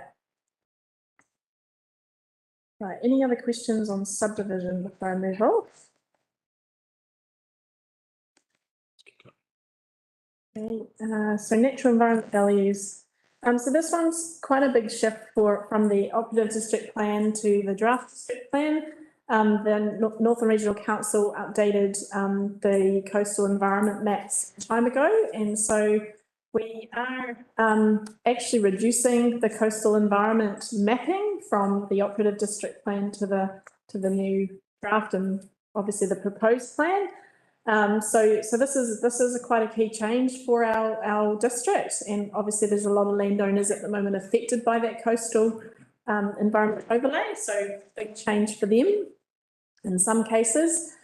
The natural character areas are new. So the best way to describe is it is an overlay that has been assessed through natural values, and that sits on our district plan as an overlay, same as the outstanding natural features and outstanding natural landscapes. So there's not significant shifts for the outstanding natural features and landscapes because these have already been evaluated and assessed by the Regional Council through the Northland Regional Policy Statement, and we've picked those up and adopted them into the draft plan, and we'll work through those as part of the proposed plan. So some of them were already there, and as I said, the natural character areas are quite new. So the rules that go hand in hand with these overlays are probably something that you want to get your head around, and we will work you through the suggested approach once we bring that back to you. But there are some restrictions around buildings in those environments, because if you can imagine out on the coast, it's a pretty sensitive environment. So things like height, size of buildings, maybe colour, reflectivity and things like that are controlled in those environments. So each one has slightly different context to it. So the rule will depend on where you are and that type of thing. So hopefully that explains that in a very brief nutshell, but of course we'll be bringing that content back to you. So has anyone got any particular questions on that before I move on? Okay. So general district-wide matters. So this is quite a big chunk of the plan. So I'll just try and brush over it as quickly as I can. There is a slide on the earthwork provisions, which I'll gloss over.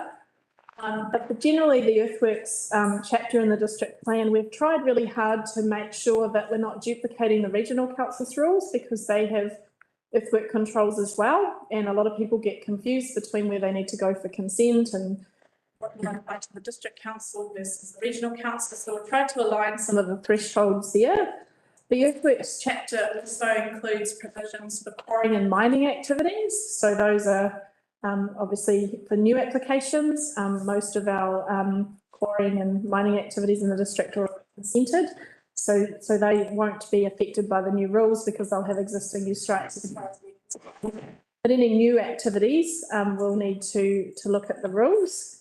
The light chapter there is not a significant shift, to be honest, from the operative district plan. So lighting and glare is generally an issue in industrial zones on state highways and things like that, where people are using quite high lumens to operate. For instance, a heavy industry site, if you drive past Fonterra at night time, it's lit up like a Christmas tree. So it just controls, excuse me, how much light spill activities can generate without having reverse sensitivity effects on residential land, so people can sleep in a healthy in their homes.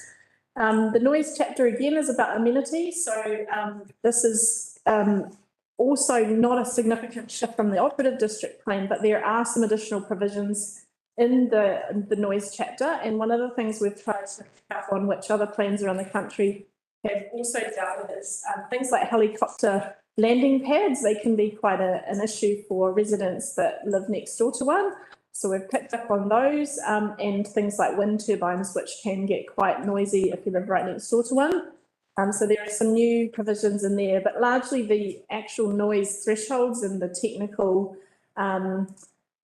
requirements for how much noise you can make are largely the same as the operative district plan. We haven't deviated significantly there.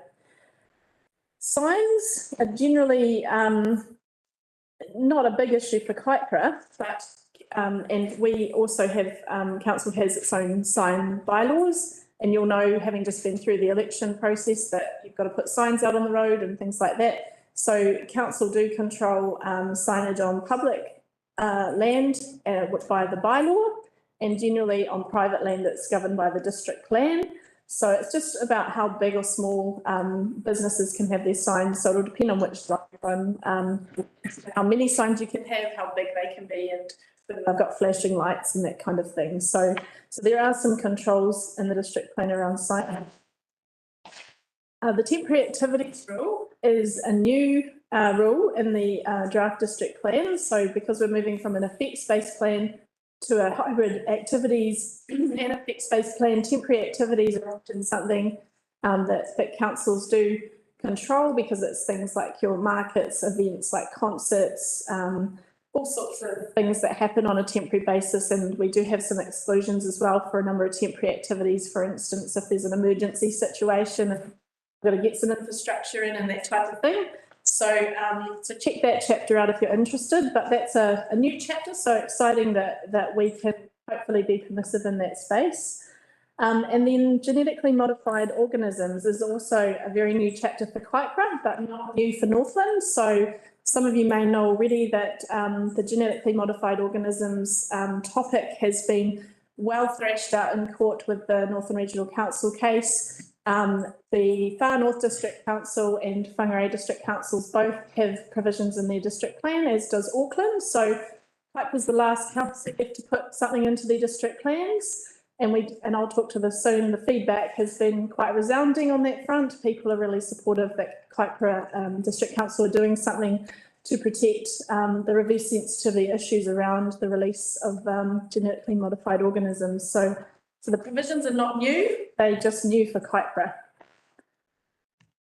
And then, as I said, this probably gets a little bit down into the detail, but if you're interested, you know, the earthworks chapter goes into a lot of detail, and I think this comes to Councillor Lambeth's question around how do we make sure that some of the activities that are happening in the earthworks space are permitted. So this comes back to some of the definitions which we'll be talking to as well. But this just gives you an overview of the thresholds that have been proposed. There's lots of feedback on that, and yeah, just implementation of things like clear fill material, which are often needing to be looked after by the district plan, and of course earthworks and sensitive environments as well. So it's a little bit in there to get your head around.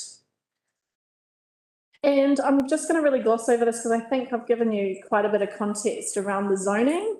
So just the number of zones we've got there. So this slide is really just to capture that and get you familiar with the number of zones that we're proposing in the district plan. Has anyone got any questions on those, or you're feeling quite comfortable know what they are now?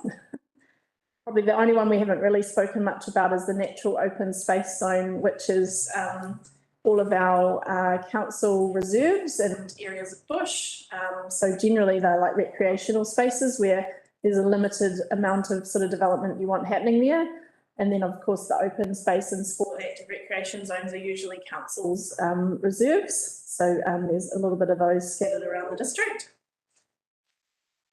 And then very quickly, the land use provision. So I've just sort of given a key summary of the kind of cool things that we're trying to promote in terms of growth and development in the urban context.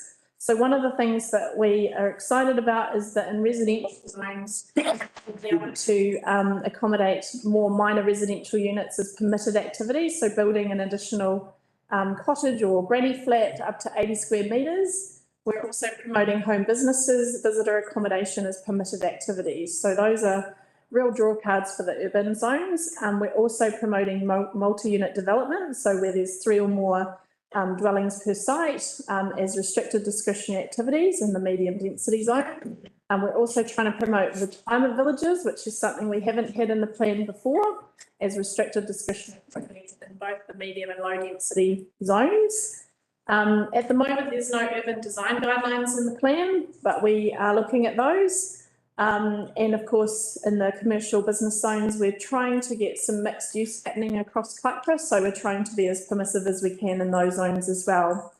We've talked a little bit about the industrial zones. We're trying to enable more economic development to happen, and to the developers that do come in to utilise industrial or heavy industrial sites, that they can maximise their potential. So this comes down to things like their building coverage, how high they can build, all their lighting and all those types of effects, and make sure they can maximise their sites, but also protecting reverse sensitivity issues. And then, as I've just mentioned, the open space zones there as well, which provide for recreational activities. And so the contrast to that is our rural zones, and as you know, Kaipara is predominantly a rural district. So the key focus for the rural environment is protection of the versatile soils, and obviously we now have the NPS on highly productive land, so we don't get any choice in the matter. We need to protect our highly productive soils, and by doing that, we're looking at using two different zones. So the rural production zone, which is based on the highly productive land, and we've got some reports and things that support that, as well as the general rural zone and rural lifestyle zones. And we've talked about settlement zones Similar to the urban zones, we are providing for second residential units to be established. A second one every 40 hectares, I think up to 3 on a site. And then we've got the minor residential units as well, which are a little bit bigger in the rural zones, so you can go up to 90 square metres and house children or your grandparents or your parents, that kind of scenario. There's no limits on who can be housed. And then, of course, same again, home businesses, visitor accommodation is permitted activities, because a lot of people are working from home and operating visitor accommodation.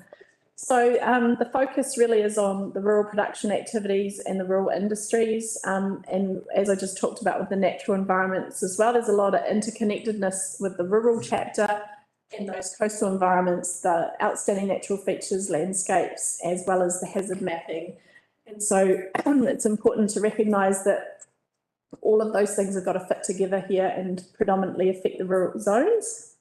The settlement zone will provide for mixed use residential and commercial uses. So that's a new thing for Kaipara, and hopefully will encourage a little bit more growth and development of our settlement areas and see them thriving in the next 10 years. But yeah, basically we've talked about the zones, and so we're trying to make sure that we've got as simple standards as possible for people to get into. And then finally, the last thing to cover here is designations. So many of you know that the district plan is a place where requiring authorities, so people like Waka Kotahi, North Power, Transpower Ministries, etc., need a place that they can document where their designations are. So the road, it might be a gas pipeline, it might be a school, it might be the Ministry of Justice. So there's a whole bunch of those that... Catherine, through the chair, do all the elected members know what designations are? I was just going to ask the question. Good question. Please. Certainly. Sorry, I'll back the truck up. So a designation is basically lines on a map, if you like, of where intended activities are happening. And some will have built, and some, for example, NZTA will often designate the land to build a road in the future, for example. But most of our designations actually have something on them. So it could be a building, it could be land for a particular purpose. It could be Transpower transmission lines go through an area. So generally it's just the lines on the map for the purposes of what the requiring authority are doing. So does that help? Yep, but then once the requiring authority have their designation, they don't need a resource consent for the activities. So that's the key thing here, is that once you get it, you can essentially do what you want there. So just thinking about what's happened recently with the North Power issue, obviously they need fast tracking to put more facility in for the power we need. Have they got a designated system going there where they can fast track? They have commenced the process to seek a designation. Right. Yeah. And Councillor Lambert. is this on their land, or can it be on a private citizen's land? Any land. Any land. Okay. They have to have an intention of, obviously building what they're going to build on private land. And of course, the same applies to Kaipara District Council. So all of our assets and things are often designated, and we're going through the process with Annan's team at the moment to make sure we've got that fit for purpose and they're all up to date in the new review. So we'll talk more about that when we go through the designations in next year. But basically the process is it's a little bit different to the proposed plan. The requiring authorities are required, if they need to make amendments or alterations or new ones, they get all their documentation ready, and then we actually notify it at the same time as the district plan. And it means that they generally attract less submissions and run through a process in parallel with the district plan, because their process otherwise, if they can lodge at any time, for instance, North Power sounds like they're already fast tracking their notice of requirement through their process, but that can often mean that they don't get the benefit of our process. So So we'll notify everything at the same time and they run a parallel process to the district plan. So hopefully that makes sense. Any more questions on designations? Councillor Vincent has a question. Councillor Vincent's there again, is he? Here we go. Thank you, Mr. Mayor. I just was asking, want to ask the planner, would you say that a designation was akin to a special spot zoning for a specific site? With its own rules? I wouldn't say it's zoning because the underlying zoning still remains on the district plan. So if it's a rural zoned property, it can have the designation. I'd almost say it's akin to an overlay, if anything, that sets that land aside for that purpose. So it still maintains its zoning underneath. Okay, I just thought that might have been a simple answer. Sorry. Cheers. Carry on. Thank you. Oh, sorry, one more question here. Mr. Mayor, can I ask through you how much this is costing the ratepayers? And is the final cost related to your time and complexity of this or the end result? Is that just in relation to the requiring authorities, do you mean? Sorry, what's she saying? I think he means the district plan cost, do you? And the district plan costs or the This that we're dealing with today, is this? Are you asking about the budgeted cost for the district? Yes. so For the whole district plan review, is that what we're talking about? Sure, okay, so from when, sorry? Sorry? From how long ago are you after? I'll be guided by you. I just want to get a feel for it, yes. Okay, so during the 2020-21 financial year, it's been approximately $200,000 on the district plan review. Yes. And during last year, the 21-22, we spent approximately $650,000. Yes. And this financial year, 22-23, we have committed contracts up to $750,000. Sorry, what was it? $750,000 budgeted this financial year through to the middle of this, through to June 2023, the end of this financial year. Does that include the team's wages and all that, No, so this is the costs of our wider program. So that's all our legal experts, all our technical experts, all the other technical experts which we need to bring in to help with this process. And it's all running to budget. Thank you. And is there an agreed charge for this or is it still being booked up? I'm not sure what you mean, sorry. Is it a fixed contract or is it an hourly contract? I think, do you mean the total budget? You mean the total budget for the district plan from start to, was there a set Yes, amount? so it's all set. So all budgets are set through the annual plan, long-term plan process, and we're tracking to our budgeted amounts. Councillor. Okay. Those figures can be gained through our budgets. Yep. Did you want to add to that? So if I could, Mr. Mayor, please. Yeah, so we've done an LTP budget for a district planning process. I'm speaking loud, so hopefully the microphones pick it up. It's not a cheap exercise. It's what, sorry? It's not a cheap exercise doing a district plan review. That's the first point. It is an expensive business to do. The reason, obviously, that the previous council accelerated the review was because of the RMA reforms. So there's an external environment and pressures externally that impact on, obviously, the operative district plan and our process here. So we have brought forward budget from future LTP years to make sure that we can accelerate this district plan review process. So I just wanted to make that point too. Thank you. Thank you. Any further questions? Councillor Larson? Well, I don't need to know, thank you, Mr. Mayor, I don't need to know now, but it just would be interesting to look at that overall budget in terms of the cost of internal staff, because obviously staff are employed to do this work internally and it costs to have them not just be externally contracted. So we can absolutely provide that in time. What I would say is, we've got a really small team here with one vacancy currently that we can't fill. Planners are like hen's teeth across New Zealand, and we just can't get them. We've got a really good team here. Of course, with a smaller team, we need to rely on external consultants and experts to deliver some of that work for us. So the quid pro quo to that is bigger team, less consultants, but we can't get a bigger team because there's nobody out there in the environment at the moment. So we're kind of running with a whole bunch of questions in that space.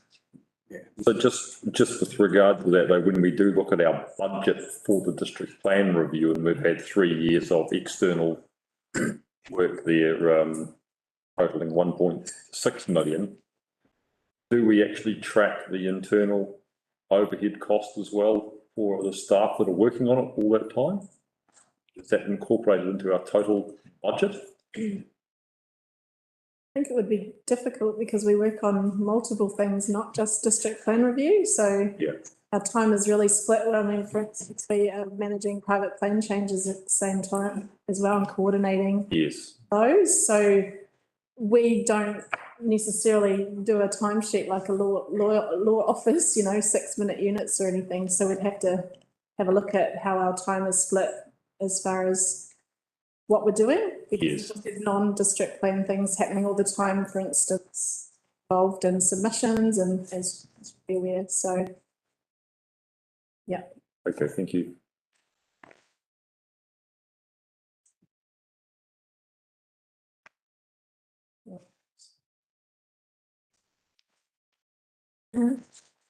Through you, Your Worship, we're actually at a good place at the moment in the presentation. If you wanted to take a short break before I launch into the feedback on the draft district plan, or would you like me to just proceed? Look how we're running for time. We're doing okay for time. Yeah, we're doing okay. We could continue, couldn't we? All right, sounds good.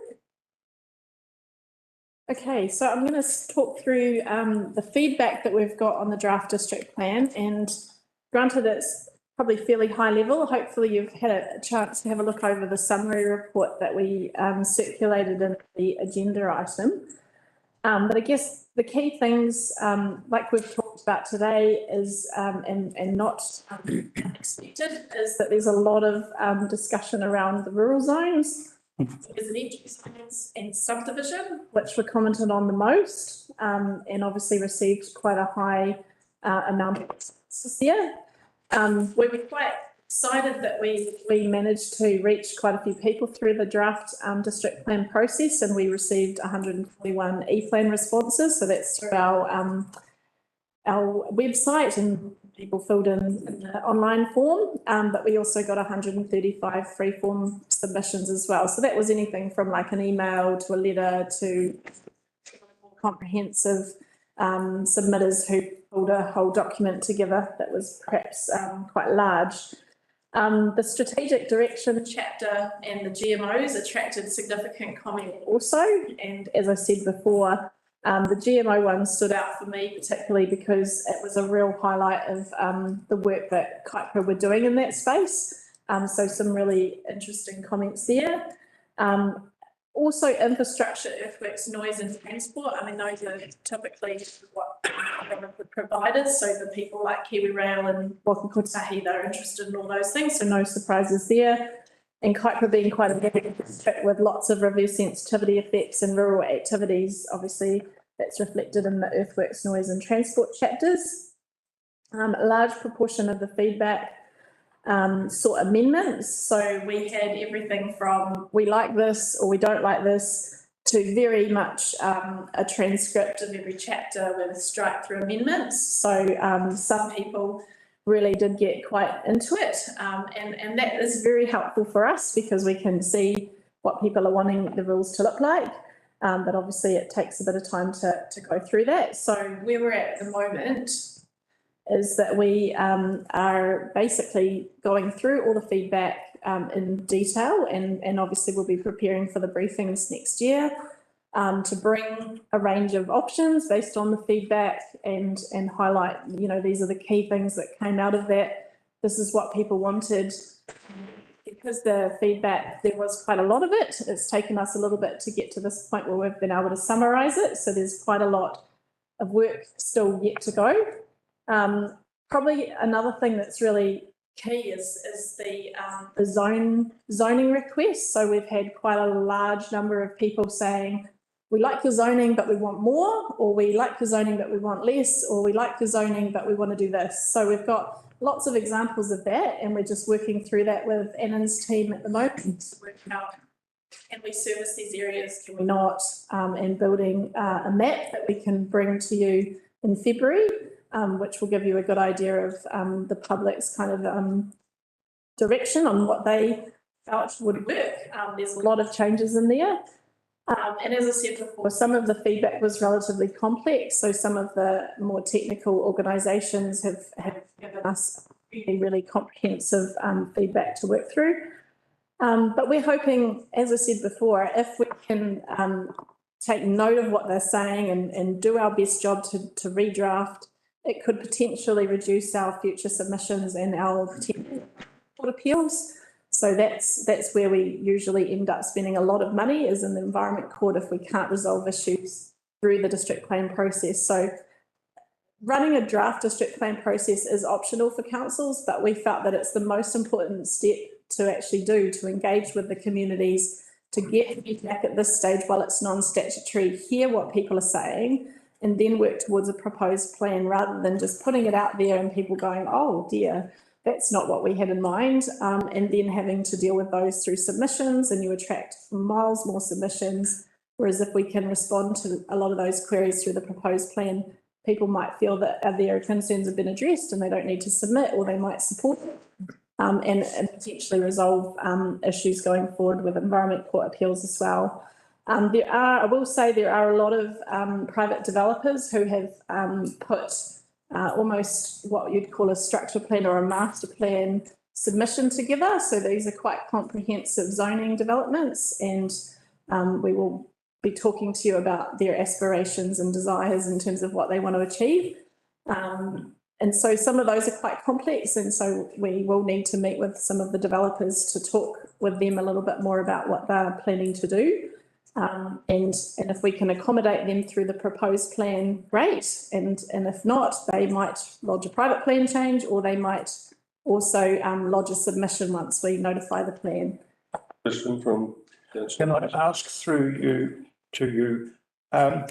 have you in the planning for that lowland area accepted the conventional wisdom as it's presented, which is of accentuated flooding in future, that you have decided, or someone has decided, needs to be protected against?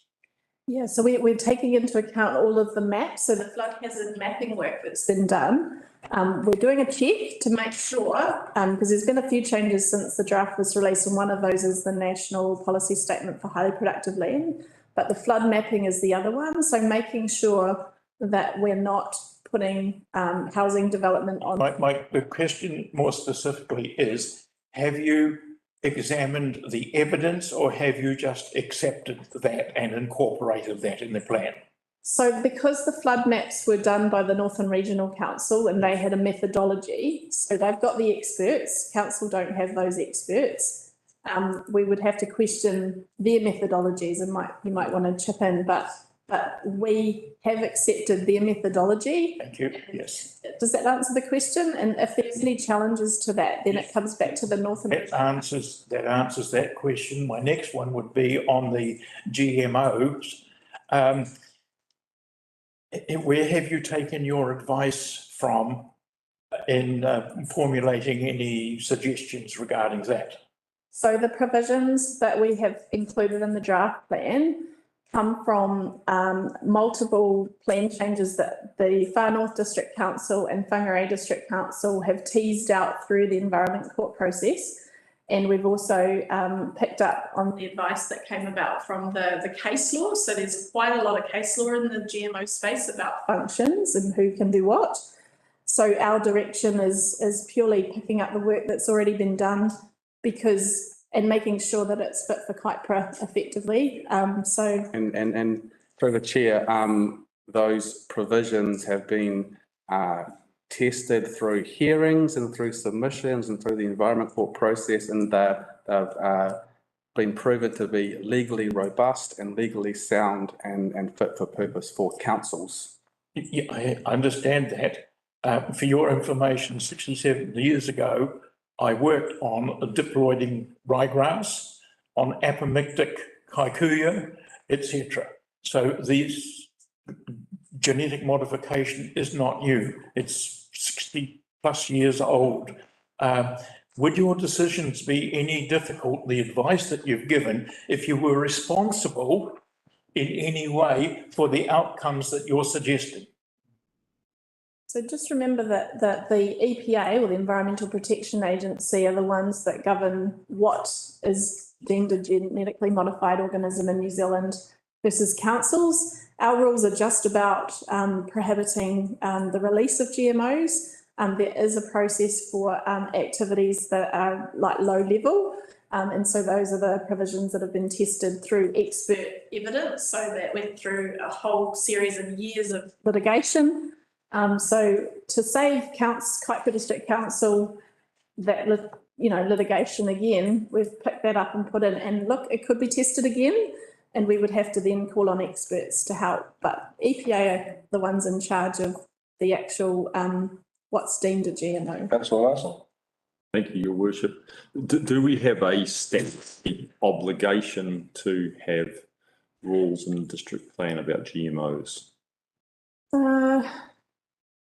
The regional policy statement is the direction, because we give effect to the regional policy statement.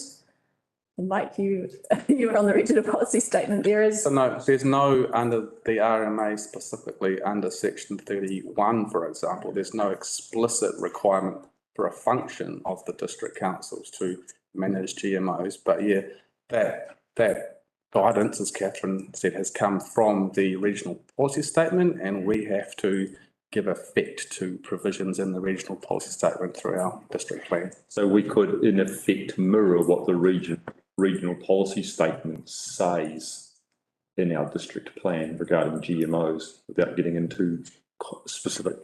Yeah, they descriptive. Basically it's a high level policy that says take a precautionary approach to GMOs. So then it's the direction in district plans is to take it the next level to rules, and obviously we have objectives and policies to support that. That's where the rubber hits the road, is district plans in terms of land use activities. So it's like rules and district councils to decide, do we govern GMOs in terms of land use planning or do we not? And that's really what it boils down to. But the regional policy statement is saying just take a precautionary approach. Yes. Okay, thank you. Thank you. So are you suggesting that we should, in our responsibility as councillors, adopt your recommendations on the basis that you have assumed they've come from responsible people, and we are entitled to do the same? Oh, look, it'll be totally in the hands of elected members as we move through these topics. As we say, there'll be a whole briefing on the topic of genetically modified organisms, and we'll give you the feedback that we've received from the community. And it'll be for council to decide what eventually evolves into the proposed district plan. And it's within your realm if you want to take it out or change it. We're in your hands in that space. Thank you. Thank you. Councillor Lambert. So moving off that, but you did mention Northern Regional Council, you mentioned Far North District Council, you mentioned Whangarei District Council. How aligned are these zonings with the other councils? I know for a fact that Whangarei District Council is probably around about 2 years into their new district plan. Would we, how should I put it, if the inevitable does happen, are we going to have a smooth transition and amalgamation because those we align with those plans elsewhere? I'd like to say yes, because we're all adopting the national planning standards. Right. But as far as what each council have decided for zoning will be justified by their section 32 analysis and evaluation. So what's appropriate for Far North with their zoning will be probably different to what is fit for purpose for Kaikoura. And I wouldn't even panic about amalgamation at this point, because there's no direction in that space yet in terms of how that's going to happen. We assume that there'll be a national planning framework and that they would use the standards and come up with a very similar way. And it could be that quite literally our zoning is just picked up and put into a new regional plan. We don't know that yet, but I'm assuming that that would be the simplest way to move. Ultimately, and when I say franchising, I don't mean the likes of McDonald's or anything like that, but some company who wants to repeat their operation. We've got to make sure that it can be repeated in our area without too many onerous planning rules and obstructions. Thank you. Okay, so I think Yep, set one up. I'm straight. right, so preparing a proposed district plan.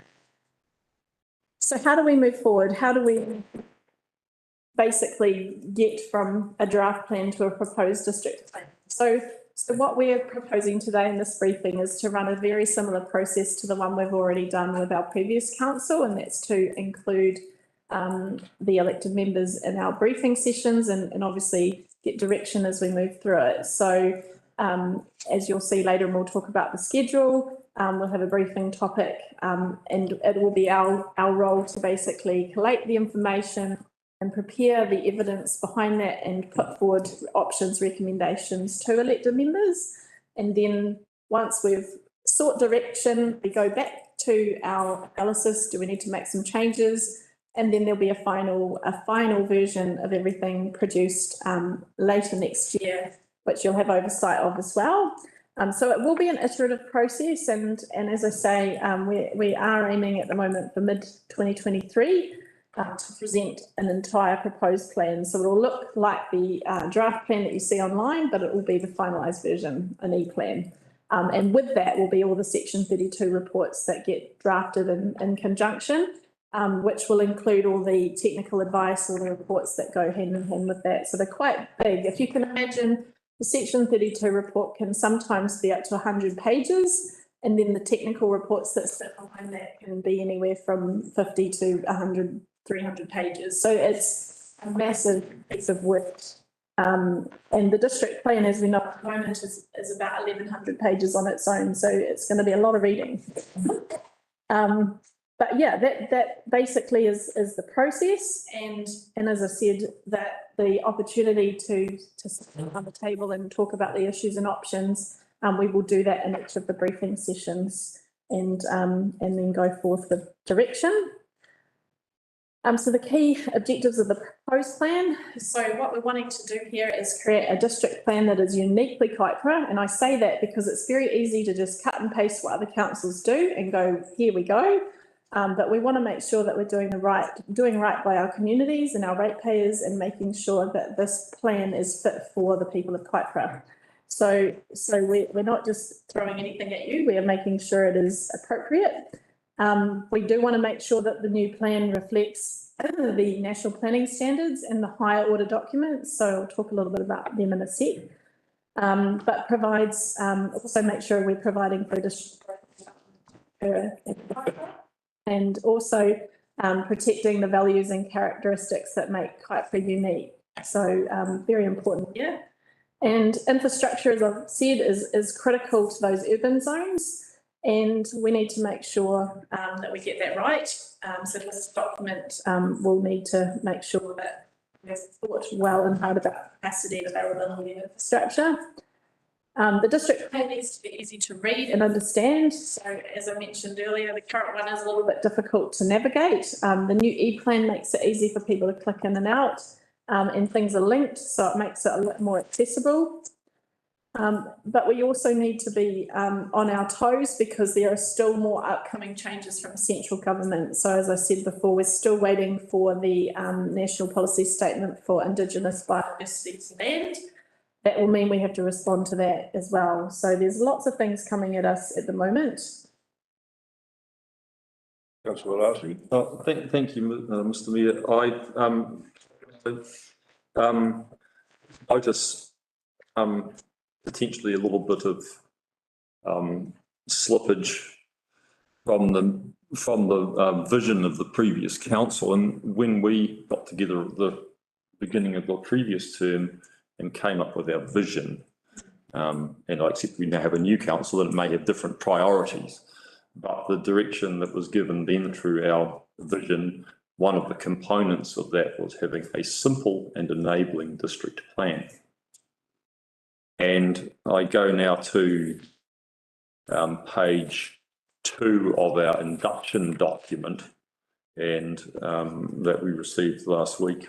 And in there, under the heading of growing a better kaipara under the long-term plan, that had morphed in this document from a simple and enabling district plan to a heading of enabling the district plan, which has a different meaning. And now we come to the key objectives of the proposed district plan, and I don't see the words simple and enabling in there at all. My point is, have we changed direction through this process? Not at all. No, that was probably an oversight on my poor drafting, Councillor Larson. I was probably focused on a plan that's unique to Kaipara, but take your point that simple enabling is certainly the key objective. Thank you.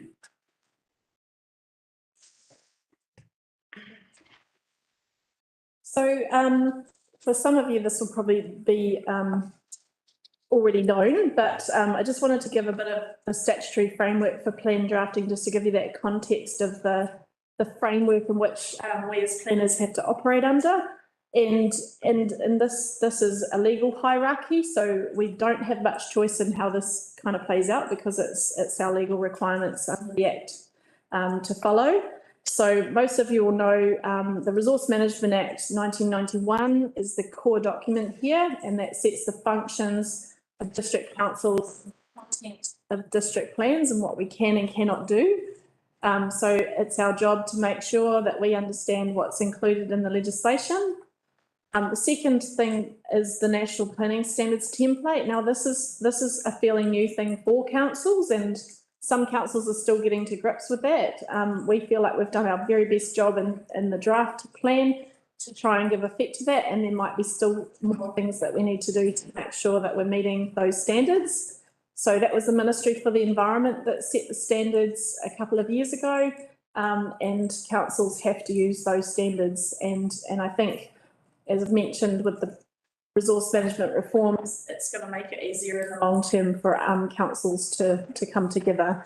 The national policy statements are obviously central government documents, so released by the ministries. So it's our job to understand what those mean, and we are required in district plans to give effect. So give effect, I'll talk about terminology a bit more, but give effect is kind of like you must. You've got no choice, it's mandatory to give effect to these NPSs. So if there's a national policy statement, and I'll just mention the productive land NPS, which has just come out. We also have a raft of other ones, including the national policy statement for urban development, and we will be talking to you in February about that one as well.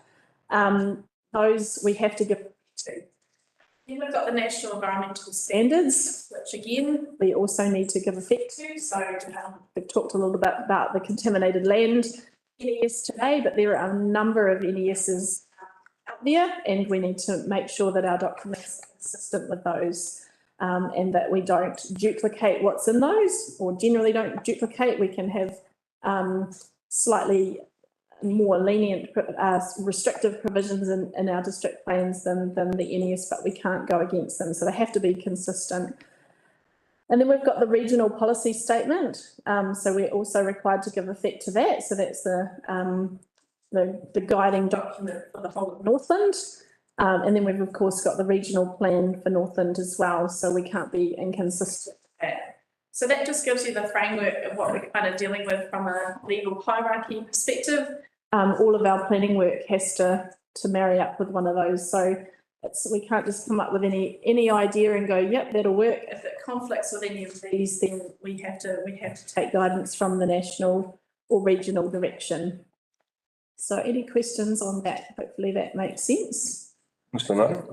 Just to take a small query, I think two of the councillors had asked some information regarding the submissions and the raw data. Right. If you can send it to us, we can have a look at it. It has not been, I think there was an email sent by Erin and Richard. Sorry, my question was, would we be receiving the raw data?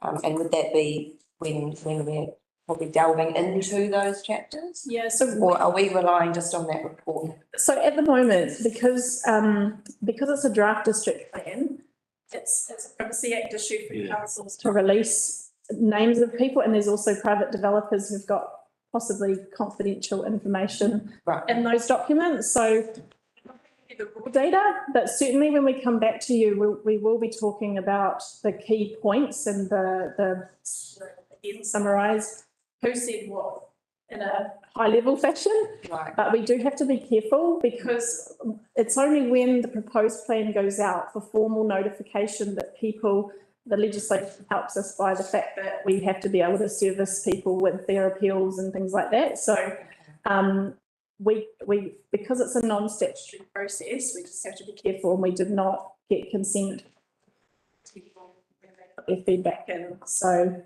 yeah, hopefully that's clear. The challenge that I had when I looked at that report though, is that it doesn't take into account all submissions, so we don't know what some of those submissions actually said. So if you could keep that in mind when you come back to us. So the planners will be working through a spreadsheet effectively of submitters that came in for their topics. Yeah. They'll be taking all of those points into their section 32 reports and trying to make a recommendation based on, what's the most appropriate options. So in some instances, we've got polar opposite views. Yeah. And that's okay. We just need to make sure we've documented that. And so what you'll see is when we come back, we'll present it in a way that says, well, this is what the people have said. Yeah. These are all the people that wanted this, and these ones wanted this, and these ones, we don't know what they were thinking, but that's kind of what they've said. So yeah, there'll be a whole bunch of information at that point, but we do have to be careful about how we convey that. Right. So thank you very much. Thank you, Catherine. Look, we'll take a break for lunch. It's almost 12, so it's beginning in at 1:05. that's right. Perfect. How does that work? Half an hour lunch or? Half an hour? Yeah, an hour is. Yep, if we have a half an hour break, I am sorry, 12:30. Yep. Just after. I think if we do that, we can have it wrapped up by 1:06. Yeah, we haven't got much more to go. We get 40 minutes. The problem is I'm used to an hour for lunch. You can make it 40 minutes. 40 minutes. When I come back at 12.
So I'll reconvene our plan review briefing and hand it back over to Mr. Day. Thank you. Thank you, Your Worship. So we'll jump back into the presentation, Catherine, if you can pull it up. And we'll just go to the slide, next slide. We'll go straight to this next slide here. Talk about this briefly before we actually go into the timetable for preparing the proposed plan, eh? Sounds good, Michael. Thank you. All right. So some of you have probably heard the terms before, permitted, controlled, restricted, discretionary, non-compliant, prohibited. I'm just going to go through those one by one just to help you understand what they mean, because as we move forward with the proposed plan, that's really important as far as activity statuses in the new plan. So the permitted activity status is basically we want these things to happen. So as of right, you can go ahead and do whatever the activity might be. So that also means that no resource consent is required and activities anticipated with the zone. So basically, you'll see this reflected in the policy wording that we use by enable, permit, encourage, promote. So those are the things we want to try and get as many as we can in the plan, permitted activities. But obviously, in some circumstances, we need to have a bit more control. So the next activity status, which you see used in plans, is controlled. I should probably note as well that most subdivision developments are not permitted activities. They either start at controlled, and that's because council has a process where we need to use section 223 and 224 to sign off a subdivision scheme plan, and then make sure that that's all done and dust. So it's never usually a permitted activity for subdivision. But controlled activity does get used. And so the controlled activity status is really that the district plan anticipates effects.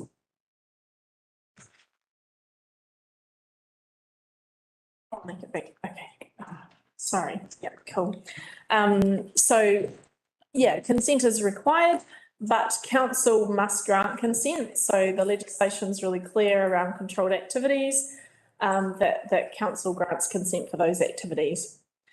The next ones are restricted discretionary, and this is where we apply a little bit more rigour. And so the plan usually tells you what the effects are that we're trying to manage there. So in most cases, restricted discretionary activity are things that are anticipated in a zone or by an activity. So generally we use this as a way of kind of council just checking a few things off to make sure that it's appropriate. And again, the terminology that you'll see used in policy descriptions there is to manage, encourage, restrict, limit, or recognise the benefits of, control or provide for. So we do use restricted discretionary quite a wee bit, and that's just so that the planners know exactly what are the effects to look for, and they don't go on a wild goose chase of finding effects, if that makes sense. So discretionary is the next step, and this is where we start getting into, you know, it's kind of a serious proposal. So the effects anticipated with an assessment of effects is required to determine if the activity is appropriate for the zone or the activity is going to be okay. So again, the policy wording that you'll see in the plan is determine, protect, restrict, limit, recognise the benefits of. Similar to restricted discretionary, but obviously we apply a little bit more rigour here. And discretionary use generally means that council applies a full discretion around that proposal. So they can bring into account landscape effects or traffic effects or effects on amenity, those types of things. So, so you'll see the planners usually do get quite into the detail with discretionary activities. And then we jump to non-complying. Now, non-complying is a little bit more complicated, and we have some particular tests in section 104D of the Resource Management Act, which require you to not only prove that your effects are okay, but also to make sure that it aligns with the district plan. So this is where our objectives and our policies in our plan are really important to make sure that activities are aligned with what the intent and purpose of the plan is. So generally a non-complying activity is not something that's always anticipated by the district plan. So we try not to use non-complying activity too often. And again, the policy wording that reflects that is avoid, protect, restrict, limit. So like I said, you might have a proposal that is all perfectly fine in terms of effects. It has no traffic effects. It's fine from a landscape perspective. It has no amenity reverse sensitivity effects and things like that, but it doesn't meet the objectives and policies of the plan. So what do we do with that? The planners usually do a bit of a rigorous evaluation that decides, is it still appropriate or is it not? And you could fail one or the other test, and it can still be granted, but it's just that one of the effects versus whether it's appropriate in terms of the district plan. So hopefully I haven't confused you all with the consenting side of district planning, but it is quite a complex process and it does take a little bit to evaluate whether something's appropriate or not. And that's why non-complying shouldn't be used all that often, is because it's basically saying we don't really want these. If we want them in the plan, make them everything below non-complying. And then of course we've got prohibited.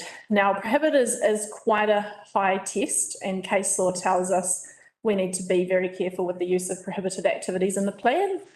So this is where it would be significant effects generated.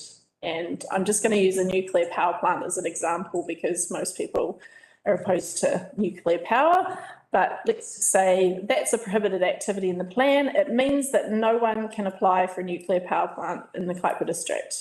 So if we prohibit anything in the plan, it's off the table as far as any consent application. Nobody can lodge. And we have fallen short, and I know other councils have as well, where they didn't anticipate certain circumstances with prohibited activities being used, and people could just not apply. So there's just no negotiation there. So in terms of the nuclear power plant thing, is that because it's a national policy that we can't apply for new technology? I was just using that as an example, but there is legislation out there with, you know, the use of nuclear power and things like that. So it could be something that's not envisaged for the district. Certainly, if there are activities, and I'm just going to use subdivision as an example because some councils do prohibit certain types of subdivision. I'm just going to use the example of subdivision around a minor residential unit. Some councils don't want those to be subdivided because they don't want more subdivision to happen by way of putting houses on. So those have caused a lot of problems for councils, and that's why I'm saying it's probably a good example of where you need to be really careful that there's not situations that you might actually not want to prohibit something. So again, with the policy wording there, it's avoid, prevent, I'll just move our thing over, prohibit. Yeah, so hopefully that makes sense. Councillor Lambert? Yes, through the mayor. I'm assuming these are very similar to the current activity status in the current district plan. When would a homeowner or a landowner have to start getting professional advice and guidance through it? Are we up to the restricted discretionary? It depends on what the proposal is. I would say probably definitely restricted discretionary in some circumstances, discretionary, certainly non-complying. Yes. Yeah. And the one down the bottom's definitely an environmental court. But basically our colours are going sort of from close to zero cost up as we get down to the red or the dark orange here to hundreds of thousands. Yes, just to combat and put a case forward by an outside professional agency for that landowner. Potentially, yeah. Yeah, well, usually with a discretionary or non-complying activity, you're looking at potential notification, public notification, which means that anyone can submit. And once you get to hearings and decisions, environment court appeals, it gets really, really expensive. So you want to... For permitted and controlled, generally the homeowner could fudge their way through it themselves. For permitted, they won't need a resource consent. No, yep. Controlled, it has to be granted by council. So generally we look at it and go, okay, yep, that's cool, got to grant it. So generally with controlled activities, you wouldn't expect that they need any technical advice to support their application unless there's something in the plan that says, hey, we just want to check that off as a matter of control. But I would say restricted discretionary sometimes, and I've seen this quite a lot, is like landscape effects or amenity effects. So you might just need to show council that it's okay because of X, Y, Z, you know, and sometimes they might get a professional surveyor or expert to just help with that, but it depends on what it is and case by case. Sometimes council don't require any extra advice because it's okay, but if it's borderline and discretionary, certainly that's when you'd apply more rigour. Because a lot of the complaints we get as councillors, oh, they're not letting me build, it's because sometimes I've tried to do it on the cheap and they haven't got the right advice. But when we start seeing that they've got a certificate of restricted or discretionary, we said, well, what sort of professional advice did you get? And that's where we should be guiding them, really. Yeah. Okay. I see Mr. Vincent, Councillor Vincent's got his hand up there, has he? Yes, indeed, Mr. Mayor. I was just, I don't know how much it actually adds value, but would it not be right that if, say, you were wanting to do something which was listed as a prohibited activity, the course would be a private plan change to, so in other words, change the rule in the plan. That's correct. That's correct. That's correct. Yep. So that's where the dollars would mount up. Councillor Henderson? Through you, Mr. Mayor, can I ask, what is the common sort of price range for dealing with a council through a controlled activity? For council's cost? Yes, the cost that the applicant incurs with council. Now you've caught me there because I'd have to confer with our consents team to see what KIPRA, do you want to know nationally or? I'd like to know for KIPRA. For KIPRA, I'd have to take that away because we obviously have the consents team, but I can find out if that would help. Thank you. So I take it that this zoning has been incurred or is being incurred without reference to keeping down the costs of the applicants. And so I am interested in what that cost is, and it needs to be controlled if we're going to have any growth in council. Councillor Harrison?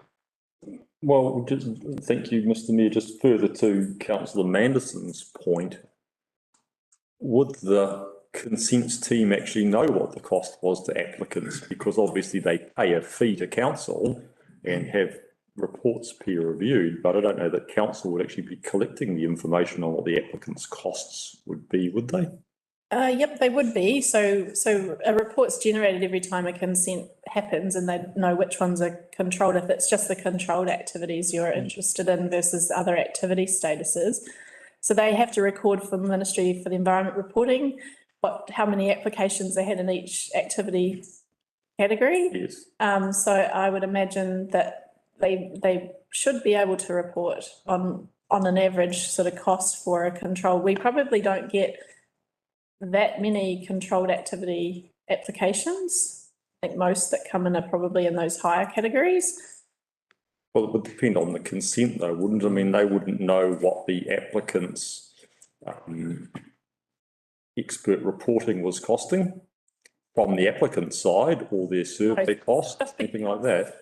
Yeah, that's what I mean. You wouldn't know what the applicant's costs were. Yeah. They're insignificant sometimes compared to what the private consultants are. But we could certainly follow that up and see if we can find out for you what the council's costs would be.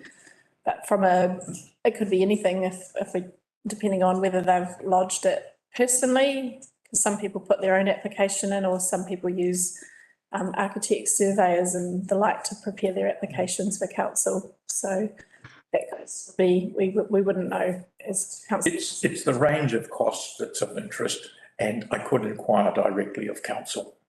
So through the chair, on just looking at our fees and charges policy, and the non-notified land use consent application fee is a $2,000 initial deposit.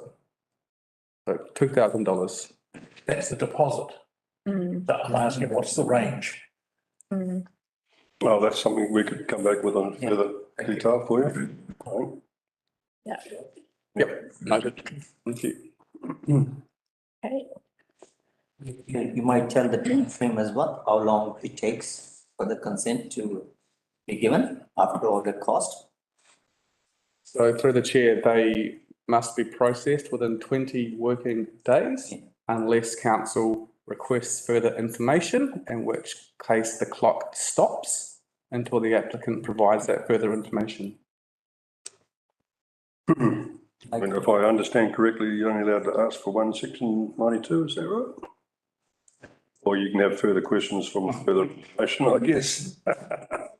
And you can with agreement from the applicant, but if we ask for it and they haven't got their agreement, then we run into the penalties, the cost penalties, which are set out in regulations. Okay. Okay.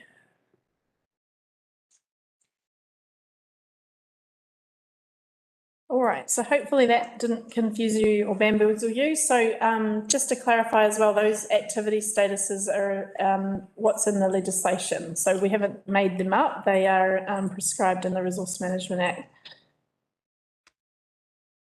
Okay, so now we're going to talk about the exciting program ahead. Now I've circulated just a high-level timeframe in the handout, so hopefully you've all had a chance to have a little look at that. So we're obviously moving through a number of things at the moment. I've tried to illustrate sort of the central government things that are happening in connection with the district plan review program. So the goal at the moment is obviously pending today's briefing to look towards notifying the plan in mid-2023. And so at the moment we're at the point of obviously having just received all the feedback and we continue through that and work through the program that we're just about to talk about.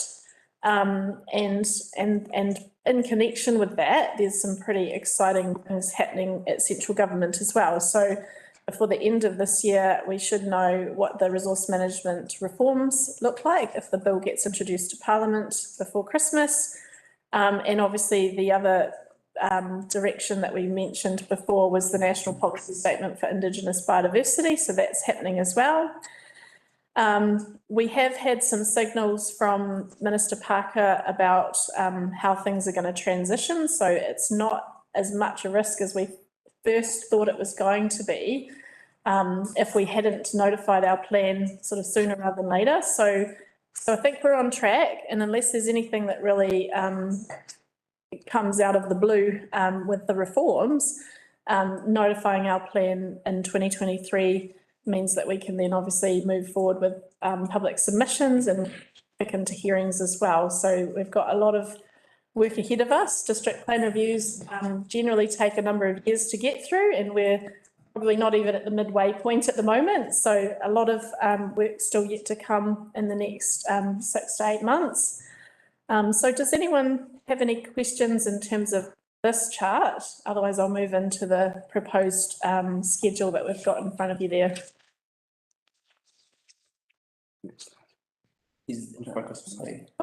Councillor Naga? Yeah, just a question, because when you go on Kaipara District Council website, the race code thing always, is there a deadline by which you have to decide something?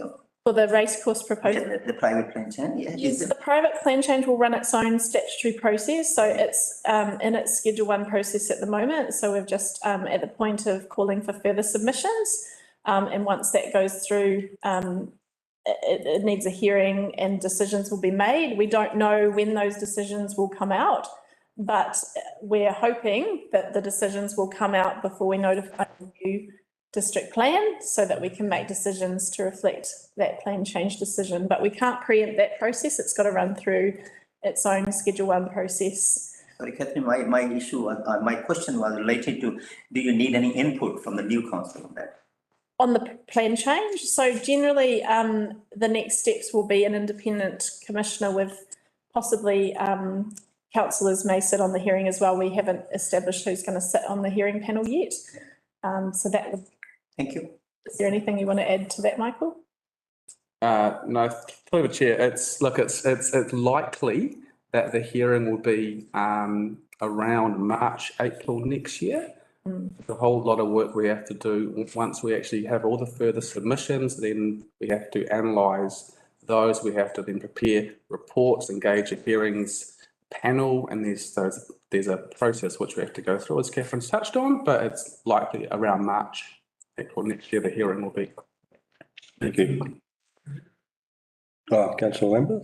The other district plan change for the Dargaville area, are they stalling on that, looking at the new district plan, because it does align with what they were planning on doing? So through the chair, there has been another private plan change lodged in Dargaville. We've gone back to them and requested further information. My understanding is that they are still gathering that further information together. They may still carry forward with their process or not. They haven't told us definitively whether they will carry on or not, but right now, they're still gathering information. And I'm taking a look at these maps and that if they wait, it's going to happen anyway. It may well. Okay. May well. Timing issue. Yeah. Thank you. Thanks. Okay, so I'm just going to step us through the suggested schedule and just explain kind of the thinking behind the topics and why we're bringing certain things to you at certain dates. But obviously we're steaming towards Christmas at this point, so you won't probably see us until February. But that gives us an opportunity to prepare a lot of work for the February briefing. So it will be a big session.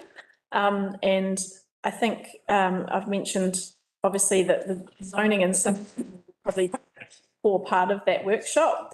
But we are looking to present the strategic direction chapter to you and probably some track changes to that, so a new version. We'll also hopefully have an update on this Indigenous Biodiversity National Policy Statement. So we'll give you an update in that space or present some work around that if we're in that space, as well as the environmental engineering standards, which we talked about earlier as well. And there's some direction that we will need for the district plan review. It has a few implications.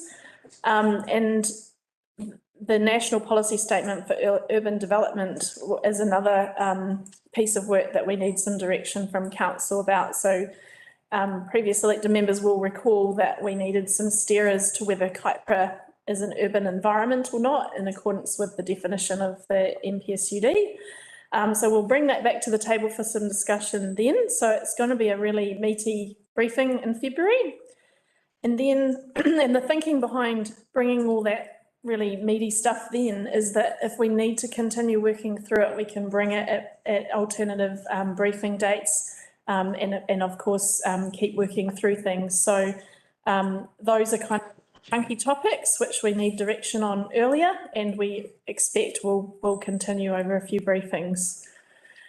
The next month, March, we're going to bring all the general district-wide matters, so all the earthworks, light, noise, signs, temporary activities, the hazards and risks chapters, and then the natural environment values chapters. So these are quite big pieces of work, but we're hoping also for some input on those early on, so that if we need to keep bringing things back to elected members, that we've got that opportunity to do that as well.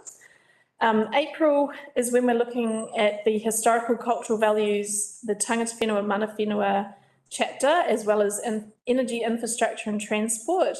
The reason those ones are in April is purely because there's a lot more work to do with those chapters. We still have to work with our technical experts to make sure we've got everything right. There's a lot of mapping work that has to happen with those overlays as well.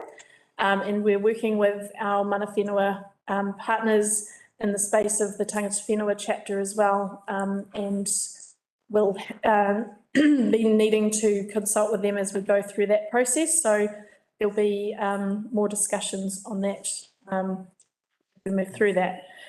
And then in May, as we talked about before with the designations, so that's going to be your first chance to look at the Kaipara District Council designations. There are some amendments, there are some removals, there are a few things that need to be discussed.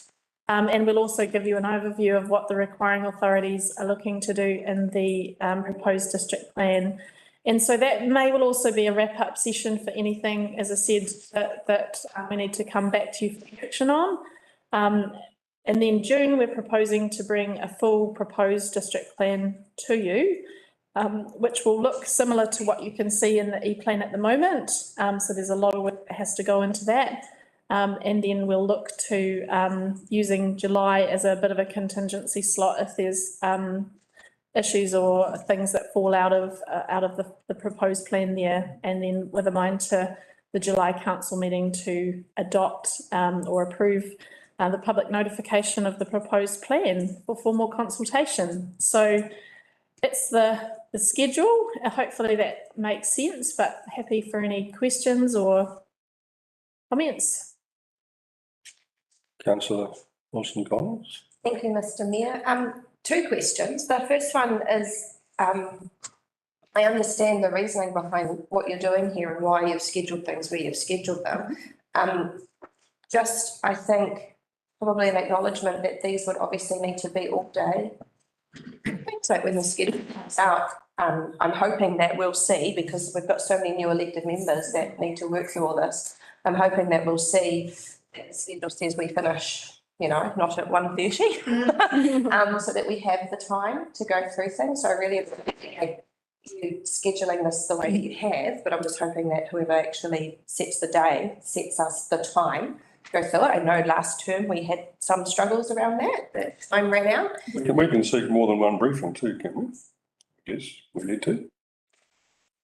Well, through the chair, we're in your hands. So if you want to do that, yeah, absolutely sure. Yeah. My other question was the contingency slot in July. Does that mean that we also have a bit of flexibility for what that contingency slot is used for? Like if we end up needing to do extra work on any of these chapters, it can be. Yep. Okay. Yep. So that's good. The plan would be to recap each session like we've done previously, just in terms of how things are progressing. So a little bit of an update, in March after February, this is where we're at, this is where we're tracking. We will bring these things back to you, or perhaps we have a slot in there if we can find time. Otherwise, the contingency slot will be used to just kind of mop up anything that we haven't, agreed on or got direction on. So, yeah. Yeah, I guess my point, Mr. Mayor, is that with us travelling across the district to attend such briefings as these, only being there for half a day and running out of time can be frustrating. You'd rather just have the whole day. Yep. Yeah, you've put the day aside already. So, yeah. Yeah, point made. Thank you. Yeah. Okay. Does that wrap you up, Catherine? I think so, unless there's anything else. Further questions there? Councillor Larson? Just for those next briefings, following on from Councillor Wilson-Collins' question, do we bring our own pillows and sleeping bags?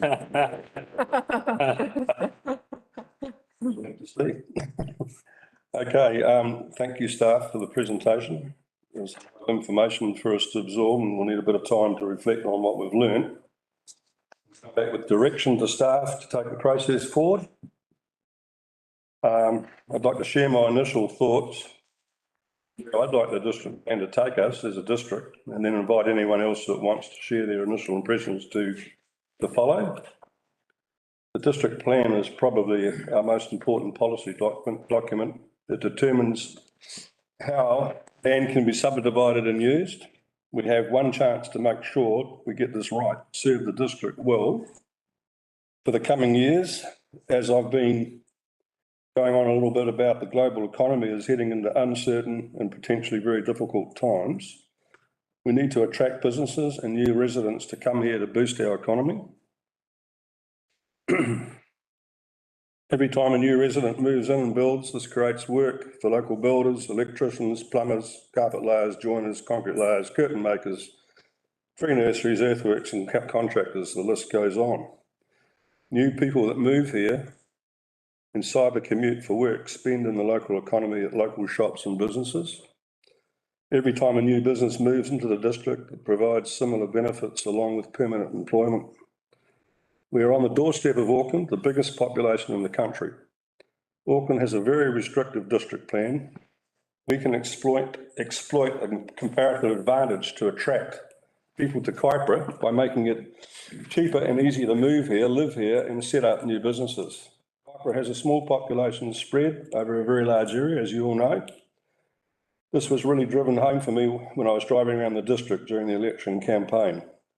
This is particularly pertinent now that we are moving into a global trend of depopulation. It's a battle to keep people. That's what's going to happen, in my opinion. Mangawhai is a special case, and we need to carefully manage growth here so that development doesn't outrun the area's ability to accommodate it in terms of facilities, infrastructure, and the natural environment. The rest of the district, however, could use more people to enable vibrant communities to grow and be sustained. This will allow rural communities to attract local services like dentists, doctors, physiotherapists, and shops with wider range of products. We have a small rate space. If we have more people in our district, we can develop a better economy of scale to minimise rates increases while maintaining or even increasing our levels of service. We need an easy to navigate set of rules and a customer service ethos that makes it easy for businesses and new residents to set up and move to the Kaipara. What I noticed when I travelled around the district, I talked about this earlier, was my observation from my years of development is the amenity values of land always improve when people are allowed to subdivide. That's my opinion. They plant trees, beautify their gardens and houses, etc.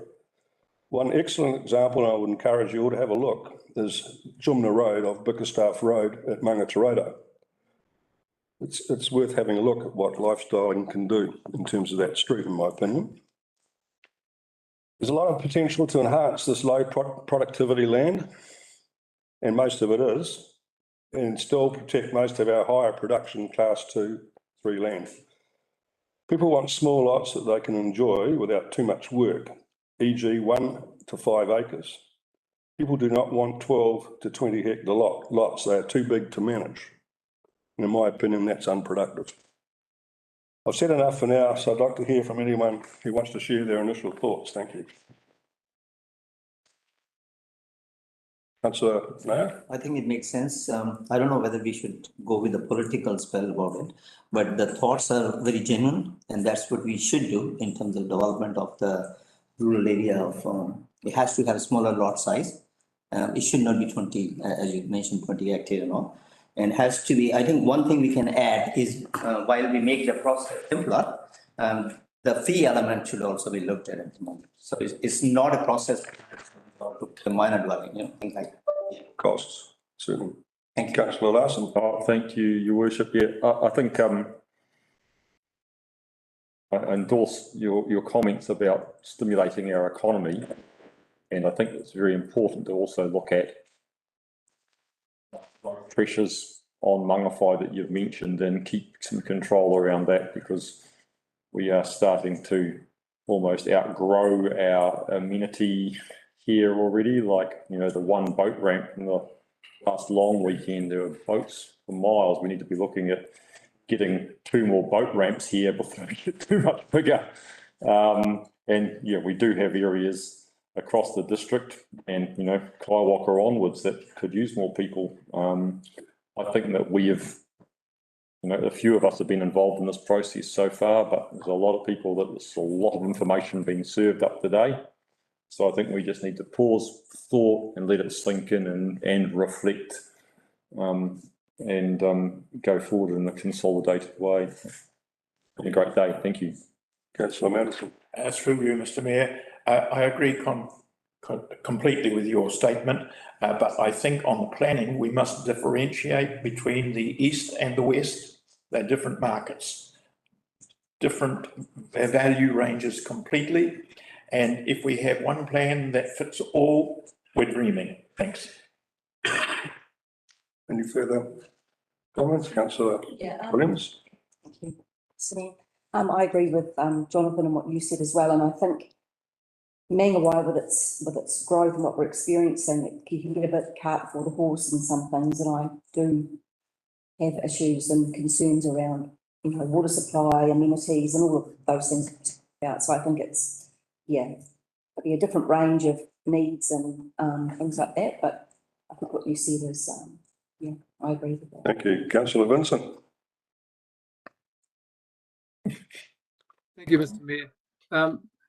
I guess in all this, it was acknowledged in the presentation this morning that the planning profession perhaps hasn't got to grips with the implications of carbon farming, what it means for our local communities and what it means for our landscape. And I have to cough. You won't get a computer virus from me. And I'd be looking for opportunities for us to tackle that potential problem, which has the potential to compromise some of our smaller communities,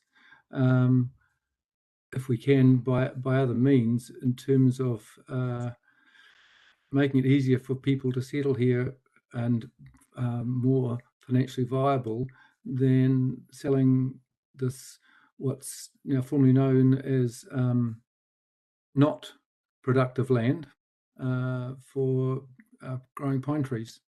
Because I got nothing against growing trees, as you might be aware. I've been responsible for a few thousand being popped in the ground here and there, but a monoculture is not something that I think advances the Kaipara's environmental cause particularly. So if we can find a way without having to develop specific rules governing the management of pine forestry, because to differentiate between production forestry and carbon farming, you'd have to be able to pin someone's brain down to what their intentions are in the future. And that's getting really potentially quite messy. So I would much rather that there were opportunities that present more lucrative land use options than giving it over into pine trees. Thank you. Thank you. Any further statements before we I'll make a close it up? Mr. Lambeth? Thanks, Mr. Mayor. I'll talk specifically about Dargaville, and it's in a huge crisis as far as housing goes. Commercially, it's full up with no more designated commercial land. Industrial wise, it's full up. There's nowhere. We've got companies there that want to build premises and factories there. They can't get past the first post. But we've got a three-legged stool with industrial, commercial, and residential. We don't have the septic or infrastructure to deal with the large residential development. And I can see the only way forward is to use a lifestyle or large rural and large urban areas for development out and around where they can manage their own sites without the infrastructure. It'll take the pressure off the central town area and the housing in there, so we can get the accommodation we need. Once that accommodation is there, then we need to look at that commercial and industrial area, and we need to look at it critically.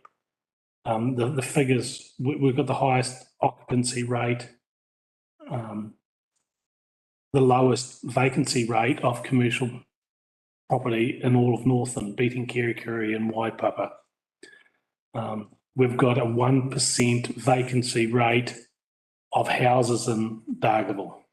It means on a district-wide basis, we're 35% of vacant houses are vacant in the Kaipara, 58% of houses are vacant in Mangawhai, 1% in Dargaville. Businesses are employing people and are not turning up to work 2 weeks later because they can't reside in the town. We've got a major problem. We haven't got the infrastructure, so we've got to look at some of these rural zones to take the pressure off the centre of town. There's no cost to the council. We make these crossings easier. We put these rural zones up that they self-manage their own sites. The 3,000 square metre sites, and we can solve that problem very quickly and easy for our public and the town. And I disagree with that. I think we have a plan here that could go through, which could accommodate both east and west. The West Coast people might run some sheep, where the East Coast people might run some surfboards. But that's basically the difference of it. I'm pretty sure this will do it, but we've got a great opportunity, and I won't go on about the carbon farms, but I'll do that in my introduction on the end of the month. Thank you. Yeah. Thank you. Councillor Paniora, I see you've got your hand up there. Yeah, look, I just want to say that I do share Councillor Lambeth's concerns around housing, but I'll wait until the February briefing, and I think that Councillor Wilson Collins' suggestion around a full day briefing to allow for time to go through it thoroughly is a very good suggestion. Thank you. Thank you, Councillor Paniora. Councillor Wilson Collins. Thank you, Mr. Mayor. First of all, thanks very much for giving us the opportunity to actually have a kōrero at the end of our briefing. It doesn't often happen, so it's actually really awesome to have a chance to hear where everyone's sitting after all this information. And thank you to Catherine and Michael and Paul for your presentation today. It has been a huge amount of information, and I agree with Councillor Larson's point that we've got a lot to go and sponge into ourselves and come up with where we're going to be sitting next year.